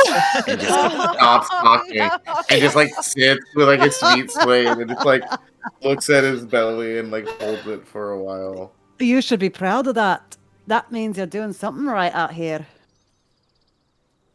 He eventually just reaches out because he wants more food. Most animals have a one-track mind. Well, Yeah. it's this or another thing. Yeah. Fair. All right, now go on, and I'll I'm take hungry. I'll take one more ration, and then I'm gonna Hungry. throw it out into the woods. He, he's very motivated to run after it. But his motivation doesn't quite catch up to what his body's capable of, and it's a very clumsy jaunt. Oh, As he goes and fetches the ration.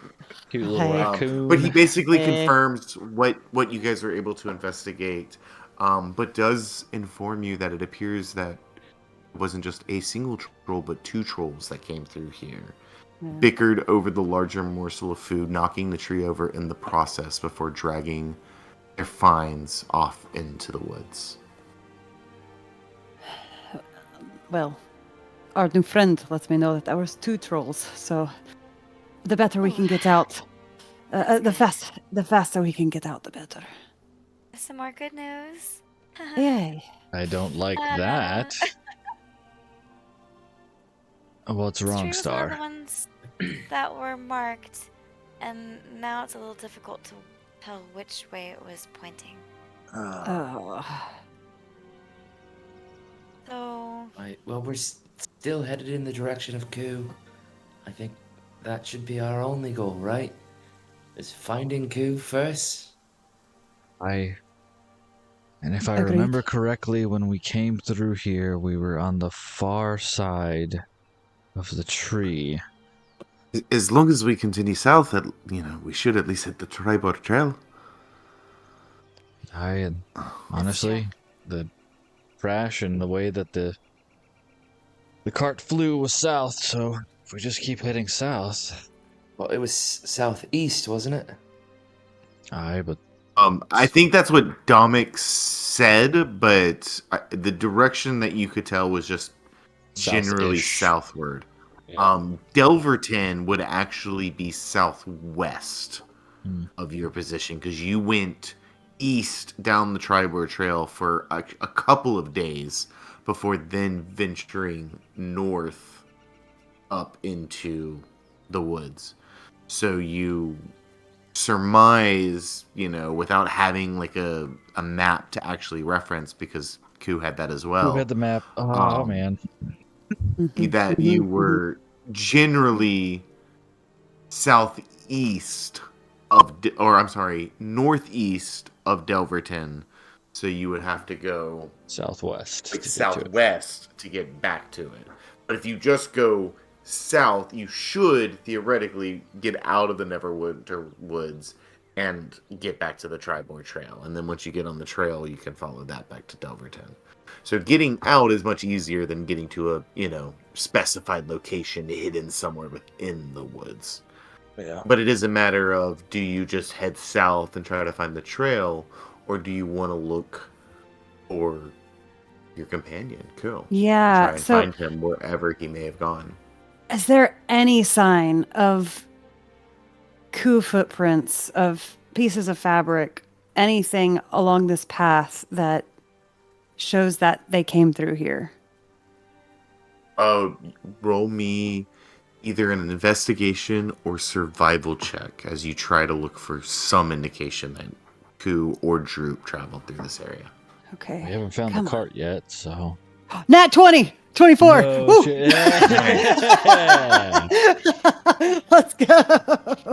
You lock the fuck in, Bernie, and you can actually like make out kind of the pattern that the trolls took. You can actually see like where several of the footprints collide, where maybe their tussle began. You can even like tell by the drag marks like the direction that they were dragged off, and the raccoon was actually kind of close for just bullshitting you. Yeah. You can even see like, you know, indications from your previous battle. You also, with a nat 20, you notice like this place was shrouded in spider webs, and now they're gone. Like, just completely gone. Like, they moved out overnight. Like, you know, and so I think there's like a little, like, you know, the hairs on the back of your neck kind of stand up as you just realize, like, that kind of control and influence over something that feels like a part of the world that you understand, but maybe you don't as much anymore, you know, like, so there's a little bit of that as well. But even with a nat 20, especially with a nat 20, you can tell that Ku has not been through here since he traveled this way with you. There's absolutely no sign that they came through here, which means that they either shot further than this, or they ended up going another way. Dom, do you have any way to pinpoint any closer the direction that wagon shot off? I think with a nat 20, Bernie, in your gut, and with how high that cart got, you feel like they overshot it. I've got the feeling you feel like you still haven't overshot. gotten to where the cart would have landed. It was so far away when you heard it. This doesn't feel far enough to you. Okay. I mean, to your gut, do you feel like... Yeah, Bernie, do you feel like... You said they overshot it. Do you think they got out of the woods? They went outside of the woods? I think our best bet is just to keep going in the direction that we think that the wagon was shot. I think that we still have quite a bit to go. I'm not even sure how far these woods go, but to find Ku, I think we just got to keep moving. Yeah, south. I think so. All right, that's the best we have. Oh, more walking, can't wait. It's good for your bones. I know that sounded sarcastic, but anything beats being chained up with that weird worm thing. Right. I'm a bit worried for me friend. Should I scout ahead on Pamela? She can move a bit faster than all you. I mean, you can, but you guys are also not doing great. You don't look like you're at 100%, Kitland. We don't want to lose you out there, too. This still is the Neverwinter Wood. Alright, but he tried to save me when I was out, and so was Pamela. And I owe it to him to do the same. I'm not saying that he didn't try to save any of us. Just saying we should not split everybody out again. We'll keep it going. We'll keep moving. I've got an idea. I think, Caitlin, you're not wrong. I think that it's important that we try and communicate, or at least try and get an idea to him. I have a trick up my sleeve. Everybody will see it, but I could be very discreet. I could point an arrow towards where we're at and write Ku, and it can be something that would only mean something to him. He should be able to see it from wherever he's at. You also have your sneezing eyeball trick. You think, how far can you see out? Just about to ask about this. I'll pull out some hay and put it up to my nose. Wait, what's he doing? Hey, what's he uh, doing with Don't that think oh, hand? about just it. wait. Just Just don't think wait. about it. Just don't This think is a about it. Just great watch. party trick. It's gonna be good. Right. Party trick? It's coming. It's coming. Wait, what's coming? I don't. Okay. No. Not And confused. then I'll Is this just like yeah, I'll just regular sneeze and nothing happens. Oh, Oh bless you. no. Oh, Oh, do you need a handkerchief? your eyes, Yeah, they're still in yeah. your head. I can't. No, that's where they should be, right? I can't seem to do it. I don't know. Well, that's the only way I knew how to do it. But Do you want me yeah, to give you a good solid smack on the back of the head? Maybe we can pop them Oh. out. I think it might not do me any good right now. I. I can't. I can't make it work. You can't get it up, is what they say. Right. Ah. And you know what? For that, I'm taking the golden die away for this episode. That's what she said. Performance anxiety. Hitland, this is definitely another reason why we shouldn't. I didn't want to let you go. If you can't use some of your gifts or your skills, that's not great. All right, Bernie, Bernie, I think that's a good let's- idea. let's do your arrow thing and keep going south. I think that's a good call. All right, right. So just above the table, Joe, I want to make sure you did get your long rest, right? I did. I just didn't. That's not a spell I have anymore. Okay, Oh. cool. That's what I thought was going on. Yeah. I wanted to make sure that, like, mechanic, we were all good to go. Okay, cool. Yeah. Does Pamela still have Koo's scent? She does. She does. Okay, so It just doesn't seem like who has been in this area. right. Got it. All right. I've never done this before, so here's to hoping that I listened in my lessons. Bernie's gonna kind of kneel down and then grab a little bit of dust off the ground and pull a little bit of her beard hair out. Ouch. And mix it together and kind of spread it on the ground where the dirt is. And she's gonna kind of look up above them into the sky, look south, or the direction she knows is south. And then she's going to kneel down in the dirt, and with her finger, she's going to write Koo, come, or she's just going to write Koo, and then draw an arrow kind of like in the direction that they are, or she's going to start with the arrow tip and then draw a line out based on their location and then write Koo in front of it. And then at the end, she's going to write, love your friends.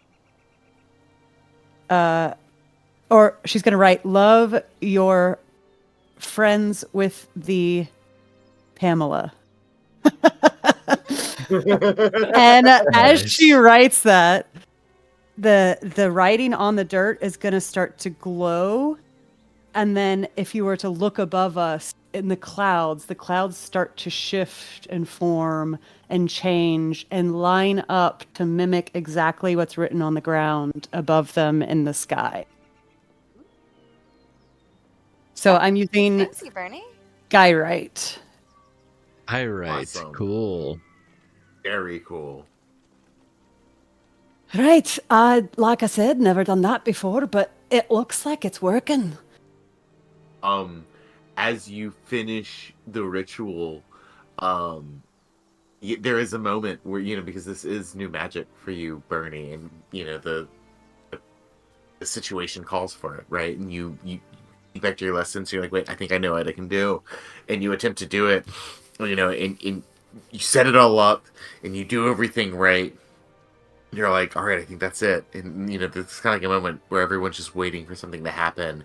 And then you just feel like an intense intense wind just blowing through you guys, shaking the trees as the raccoon gets startled, as it kind of like tumbles a little bit. And you see the clouds above just beginning to like swirl as this message, this massive message that could be seen for miles, begins to fill the sky above you all.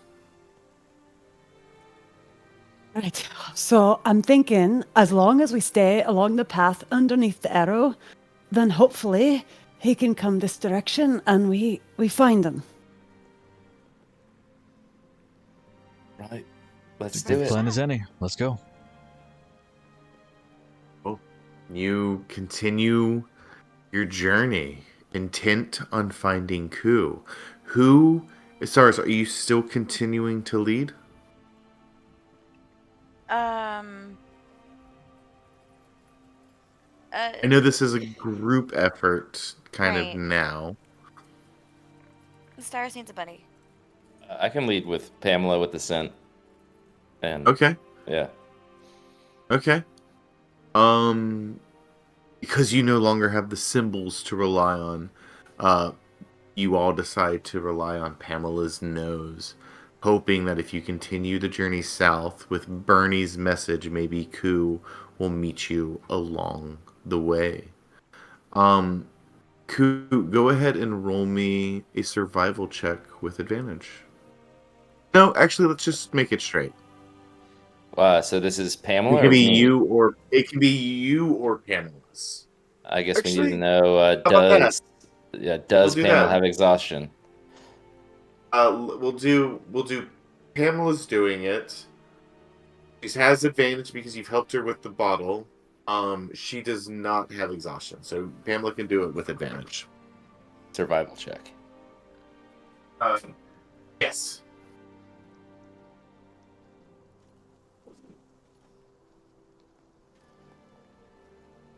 Not good. Yeah, it's not horrible. I have seen worse.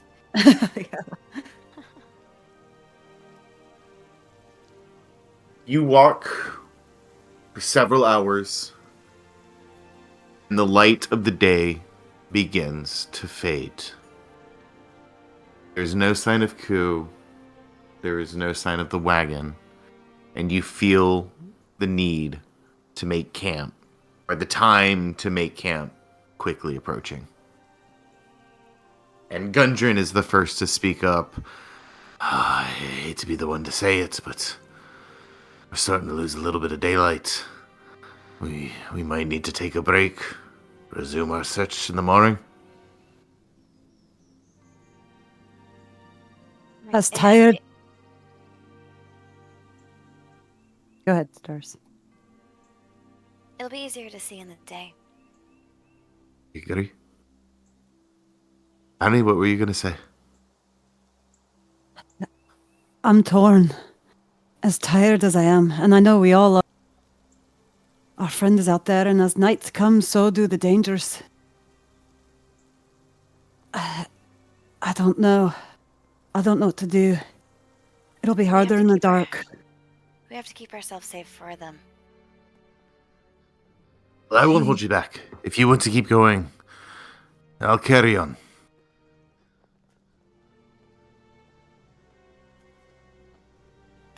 There's one more thing that I could try. Before we stop for the evening, and I think it's worth a go. If you can just give me a minute. Bernie's gonna walk just about 15 feet forward from where they're at and plop down on the ground, trace a little circle around herself, and kind of like place her hands on her knees and close her eyes and think about Ku's spell book. And she's gonna reach into the network of vines and trees and plants and growth and all the living things that are natural but attached to the earth. And she's gonna look and try and find any sense of where that spell book might be. And I'm gonna cast Locate Op on Ku's spell book.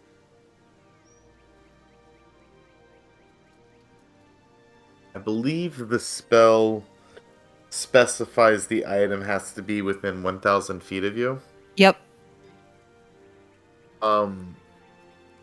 Cool. I'm gonna rule of cool this, because this is a really, really great use of the spell. You focus on this item, this very peculiar item that you've only seen a handful of times. It's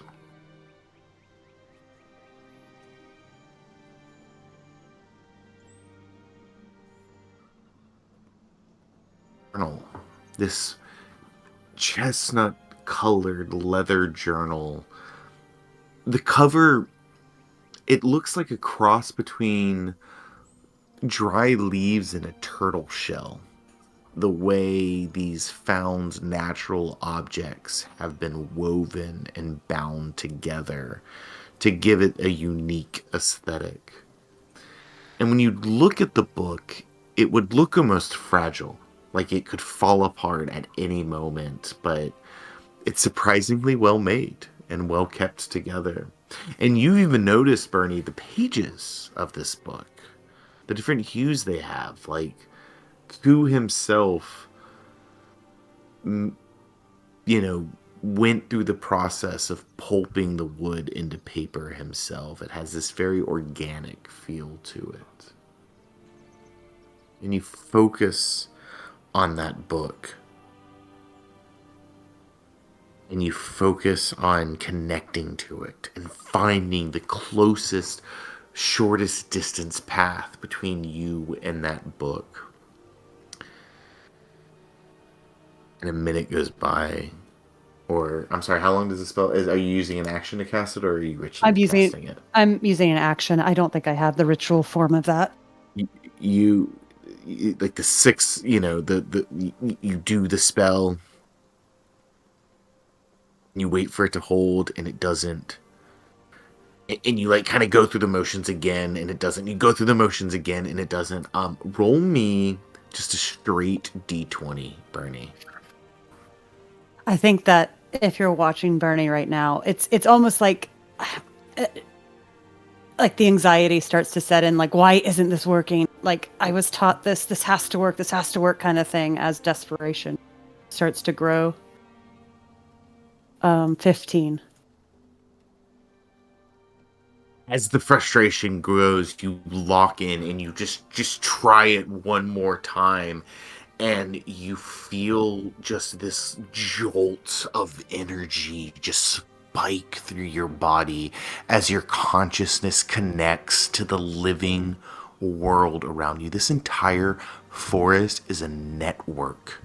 Everything is connected. These roots are intertangled for miles in every direction, and it's all just one giant interconnected web. And for a second, as the stress and the frustration and everything that you've been through and your just desire to just want to find Ku all just comes to a head in this moment, you tap into that network and your consciousness flows through every single living tree and plant in the woods for miles in every direction from where you are.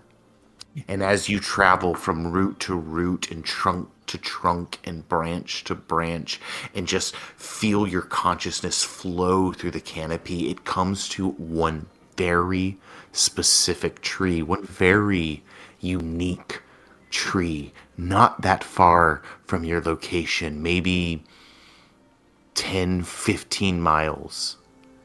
And this tree, what makes it so unique is it was a home. All trees are homes to birds and squirrels and raccoons and various life, but this tree was a community lived here.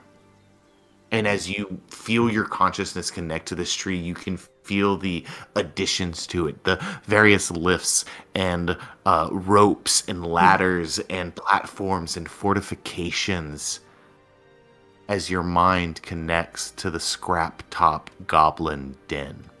The Swiss Family Robinson style massive interconnected treehouse system built within a large oak tree somewhere in the Neverwinter woods. All of your consciousness snaps back into your body. And you know where Ku's spellbook is. Definitively. I think Bernie's like shaking a little bit, both from adrenaline, but also just her brain being overloaded with all mental at Bernie, the are you same okay? time. Hey, I know where the book is. I saw it. It worked. Yeah.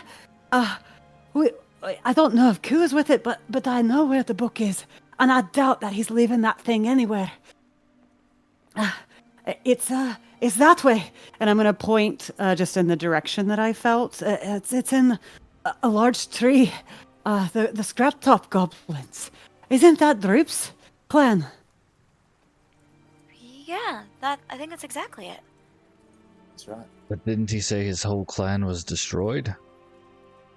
I did. But maybe Droop took him back there. Maybe they're all right. It's about 10 miles. 15. We can clear that in no time.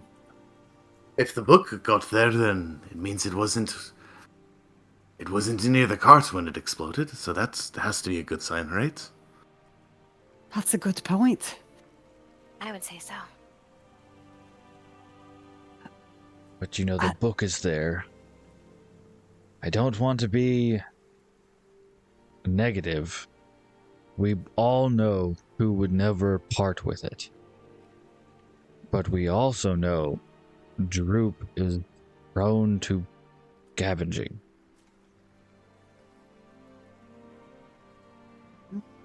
Well, if we find him with the book, we'll make him tell us where Ku is.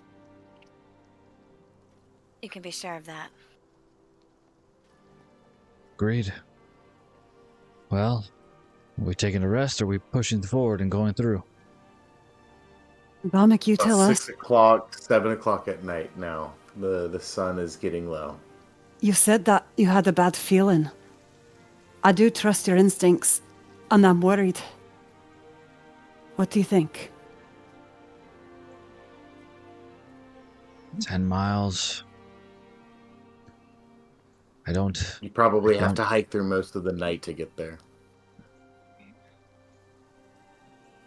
Right, we'd have the cover of the night.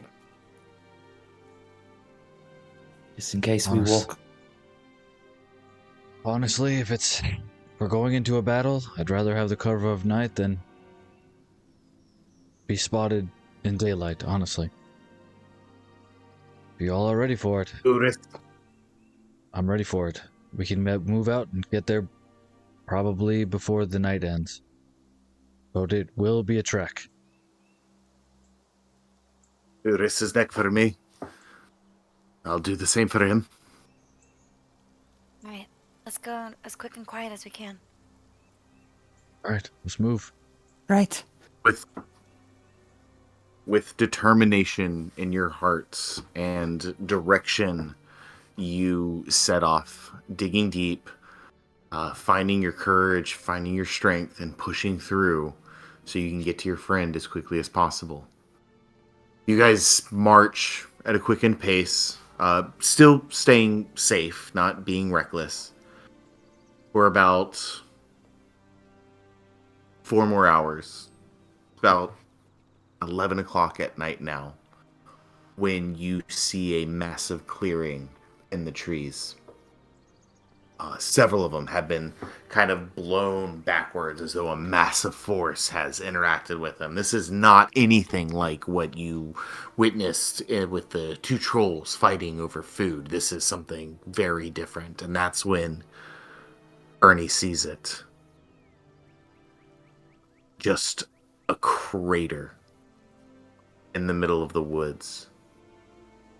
You see up in the branches a random wagon wheel. You see parts of some weird contraption off to the side, several charred planks of wood. You have found the remnants of the wagon.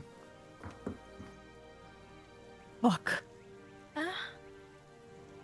As soon as we see the wagon, Dominic would have run up and started doing an investigation, trying to find Ku. Any sign of Ku.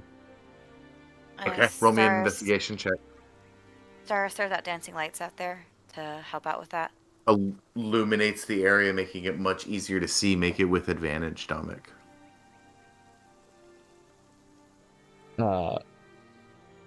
Natural 20 with that advantage. I actually rolled a 1. Nice.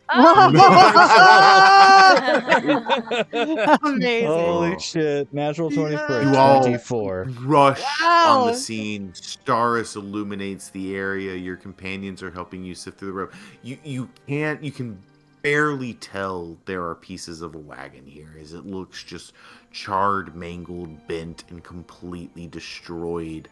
Kitland and Bernie, you think back to when you met Droop in Neverwinter Woods the first time, when you first met him with this wagon, and how somebody kind of threatened to just go in there and to take all of his stuff, and he made the joke, "Oh, don't do that. This wagon is very, very highly booby trapped." You kind of have that memory and kind of realize, just how serious he was when he said that. And just knowing what you know about Droop, he was this very eccentric goblin that definitely broke the molds. He had all these clever and creative ideas, and while they didn't always necessarily make sense to you, you couldn't help but, appreciate just the uniqueness of the way his mind worked. Dominic, as you sift through the rubble with a nat 20, you find no sign that Ku was here. Whatever happened while they were up in the air, Ku must have had some last trick up his sleeve that made sure they were nowhere near this wagon when it exploded. You guys are running around looking through things, and you just hear a heavy sigh from Dom. Dom, what is it? He's not here. Which means he definitely had a plan. He got out. Thank God. That crafty fuck. We should have known he had something up his sleeve. I'll lay my hope on that. Is there any sign of Droop? No, neither Nothing, one of them Dominic. are here. So, meaning that he probably saved them both before the cart landed. Well, let's keep his spellbook safe for him. Is there anything else laying around? Everything that you find looks horribly damaged from the wreck, the crash, and the booby trap going off. Doesn't seem Can I like look anything for, is salvageable. Evidence of the slime cannon and or slime from the slime cannon or ooze or whatever it is. Roll me an Once that investigation sign check. cannon. Please be a nat 20 again. Hey. 18's not terrible. Oh, fuck. But that Even is at with an- disadvantage Oh. because I'm exhausted. Oh, Oh, there you No, go. nice. Jeez, with a disadvantage. Okay. You actually do find remnants of the clay pot that held the ooze, which is enough for you to know that it was absolutely demolished in the explosion. And whatever ooze that clay pot once contained has been lost to the natural world around you, especially with several days now. Or not. Just, the day. Almost 2 days now that it's been. And you know that you're not going to be able to recover anything.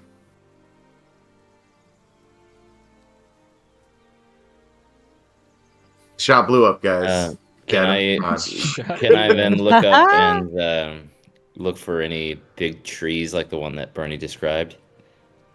Oh, there's plenty of super tall trees all around the area. Now, I'll say immediately around the wagon, most of them have like been blown back and destroyed. So there's like a good 30-foot radius where it's kind of clear. But beyond that, there's plenty of very tall, strong standing trees.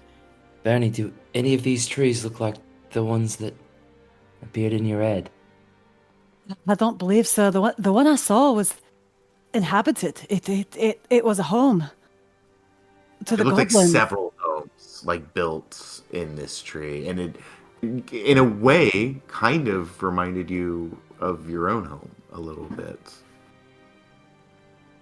It was a large community space. I think that we would see it immediately. It reminds me a lot of where I come from, which is quite charming, really. Right. Well, do you still have any pull towards it, or is this the end of the road? Can I remember back to the direction that we were kind of headed towards the... I think the connection is fading, but from what you can remember of it, I think you have a good general sense of the direction, but it still feels like you're a ways away. And I'm going to go ahead and need everyone to... Oh, no, we're good. Yeah. Oh. Hate that. Yeah.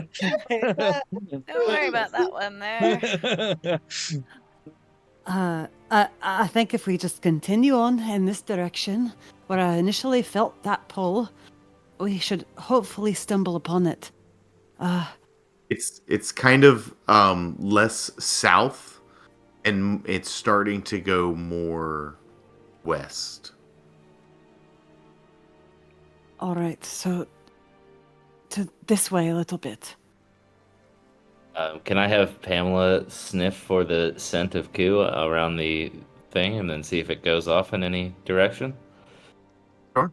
Roll me a perception check for Pamela. Ooh, that's a nat 20, baby. Nice. We are killing it on the 20s Amazing. tonight. Holy We're killing moly. it on the 20s on skill checks, but then when battle shows up, we roll Right. like garbage. So It's okay. Pamela, she kind of starts to take to sniffing the area once more on Koo's command. But this process generally takes a good 10-15 minutes for her, as she's pretty thorough. So what are you guys all kind of doing as Pamela begins really sniffing the area? It's pretty late. It's about 10:30 at night right now.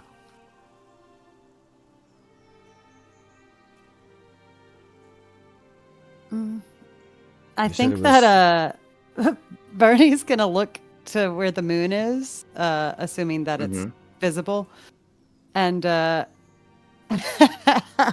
and she's gonna kneel down one more time, just kind of smiling to herself, and write in the dirt one more time to cast another ritual of skywrite, and just where the moon is at, she's gonna move the clouds and right in front of it. Koo, we know where you are. We know where you are. We are coming. And then sign it with a B. Nice. Yeah, you see. So this it's like message backlit, kind of- backlit by the moon. Yeah, you see this message begin forming in the sky, and as the light reflecting off the moon hits it just right, you can kind of start to read it in fragments. Anything else? I think I Dominic's think probably Gundren's gonna- just watching in awe, just so mesmerized by the abilities you guys have at this point. Dominic would have been kind of keeping his head on a swivel. He's still, Yeah. I mean, we're still in the woods. He's not 100% thinking we're safe. He needs to make sure that his head's on a swivel, keeping an eye on any movement from the woods. Yeah, He's a little relieved now that he knows Koo is alive and hopefully not too hurt. There's this big hole we could rest in. Or says, gesturing towards the crater. Now's not the time, Staris. We're trying to find our friend. Hilarious. That was a pretty good one. I Don't. just thought, having traveled so quickly in the night, we might get our wits about us a little bit and have the clarity of daylight in the morning.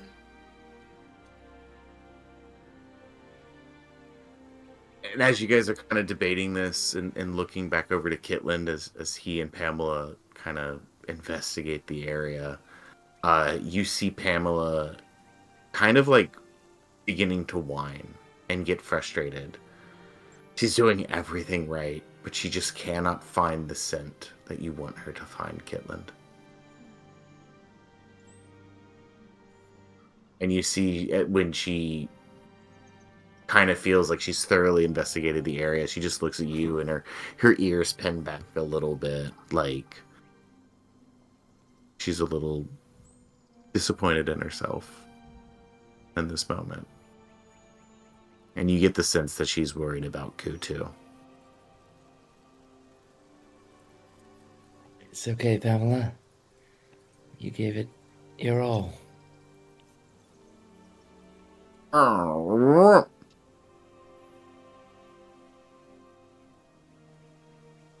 He hasn't had a good berry in 2 days. She's really missing Ku. Oh. Yeah.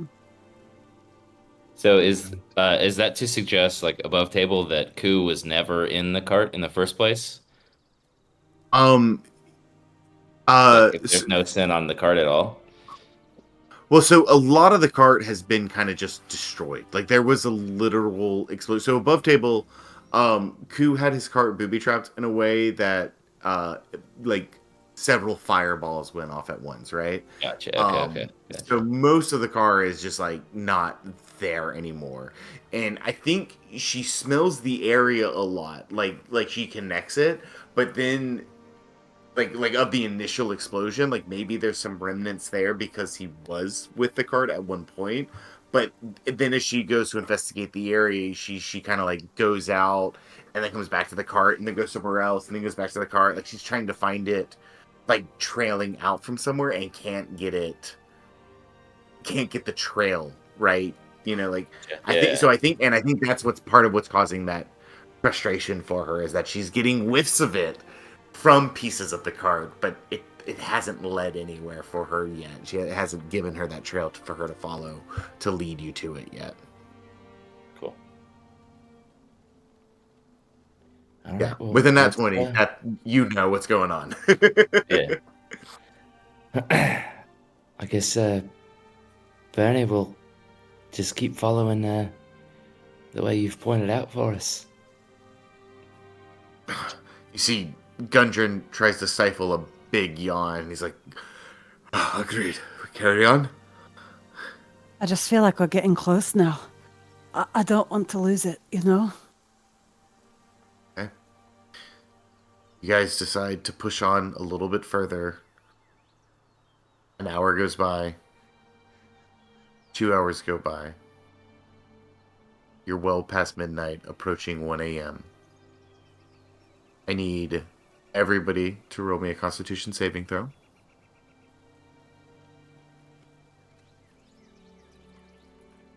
The DC is 15. God bless it. 7. Ooh, 21. Hey. Nice. 16. Nice. Yeah, 15.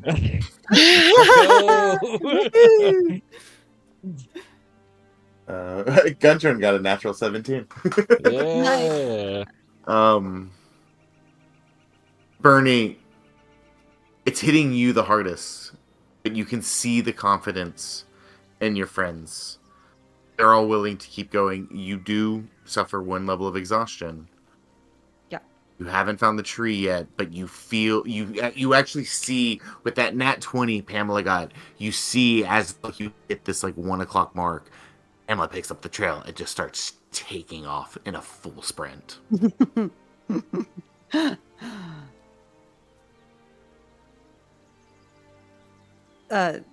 Bernie's gonna immediately follow. She's I mean, onto something, Kitland. As soon as she starts taking off, we're going. You all run. You feel the burn in your legs, the weight in your chest as you catch your breath and try to keep up.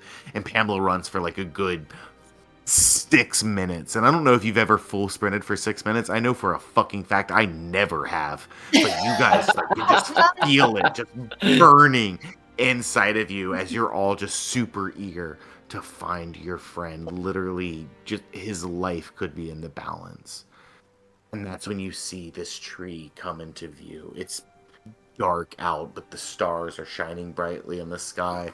The moon is reflecting a nice glow, and you see this massive oak tree come into view with several tree houses built within it, connected by these rope bridges. There's ropes hanging down and rope ladders, and there's actually like a lift that's, you know, like halfway elevated between the lowest house and the ground of the tree. As you see within the canopy of this tree, within the branches of this tree, this community, this small community that has been built where it looks like maybe a dozen or more goblins could have lived. And as you see this view and you kind of feel the joy that you're getting close to finding Ku, that's when the stench hits you. And you see littering the ground all around this tree several goblin corpses, long since dead and well through the rotting process.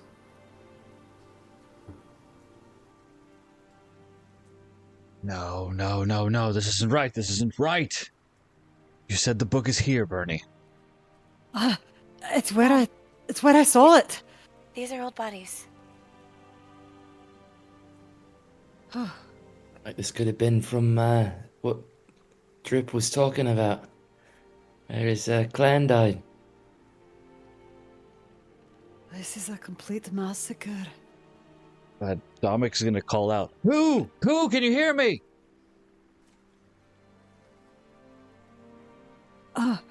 Bernie will do the same. She'll start calling out, just kind of, yeah. Star spreads out her lights again. Even All right. Pamela begins kind of barking into the night. If There is we're no response. if we're making a racket, Staris, blow your horn. He'll know it's our horn.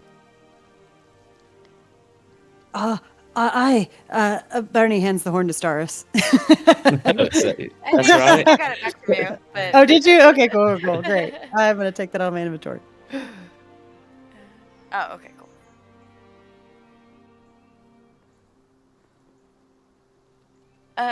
Star sends the lights up to the tree houses.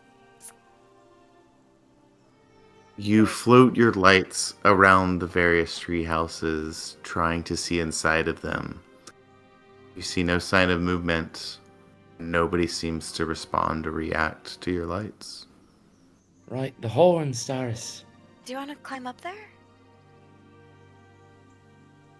I think Domic's moving up, going up there, yeah. I don't know I'm if the going. horn's the best idea. I don't have a good feeling about it.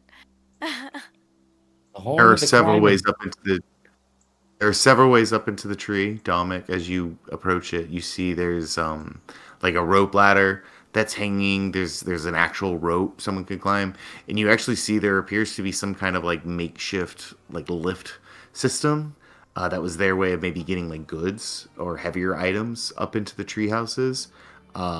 That could probably be manipulated from some of the higher levels.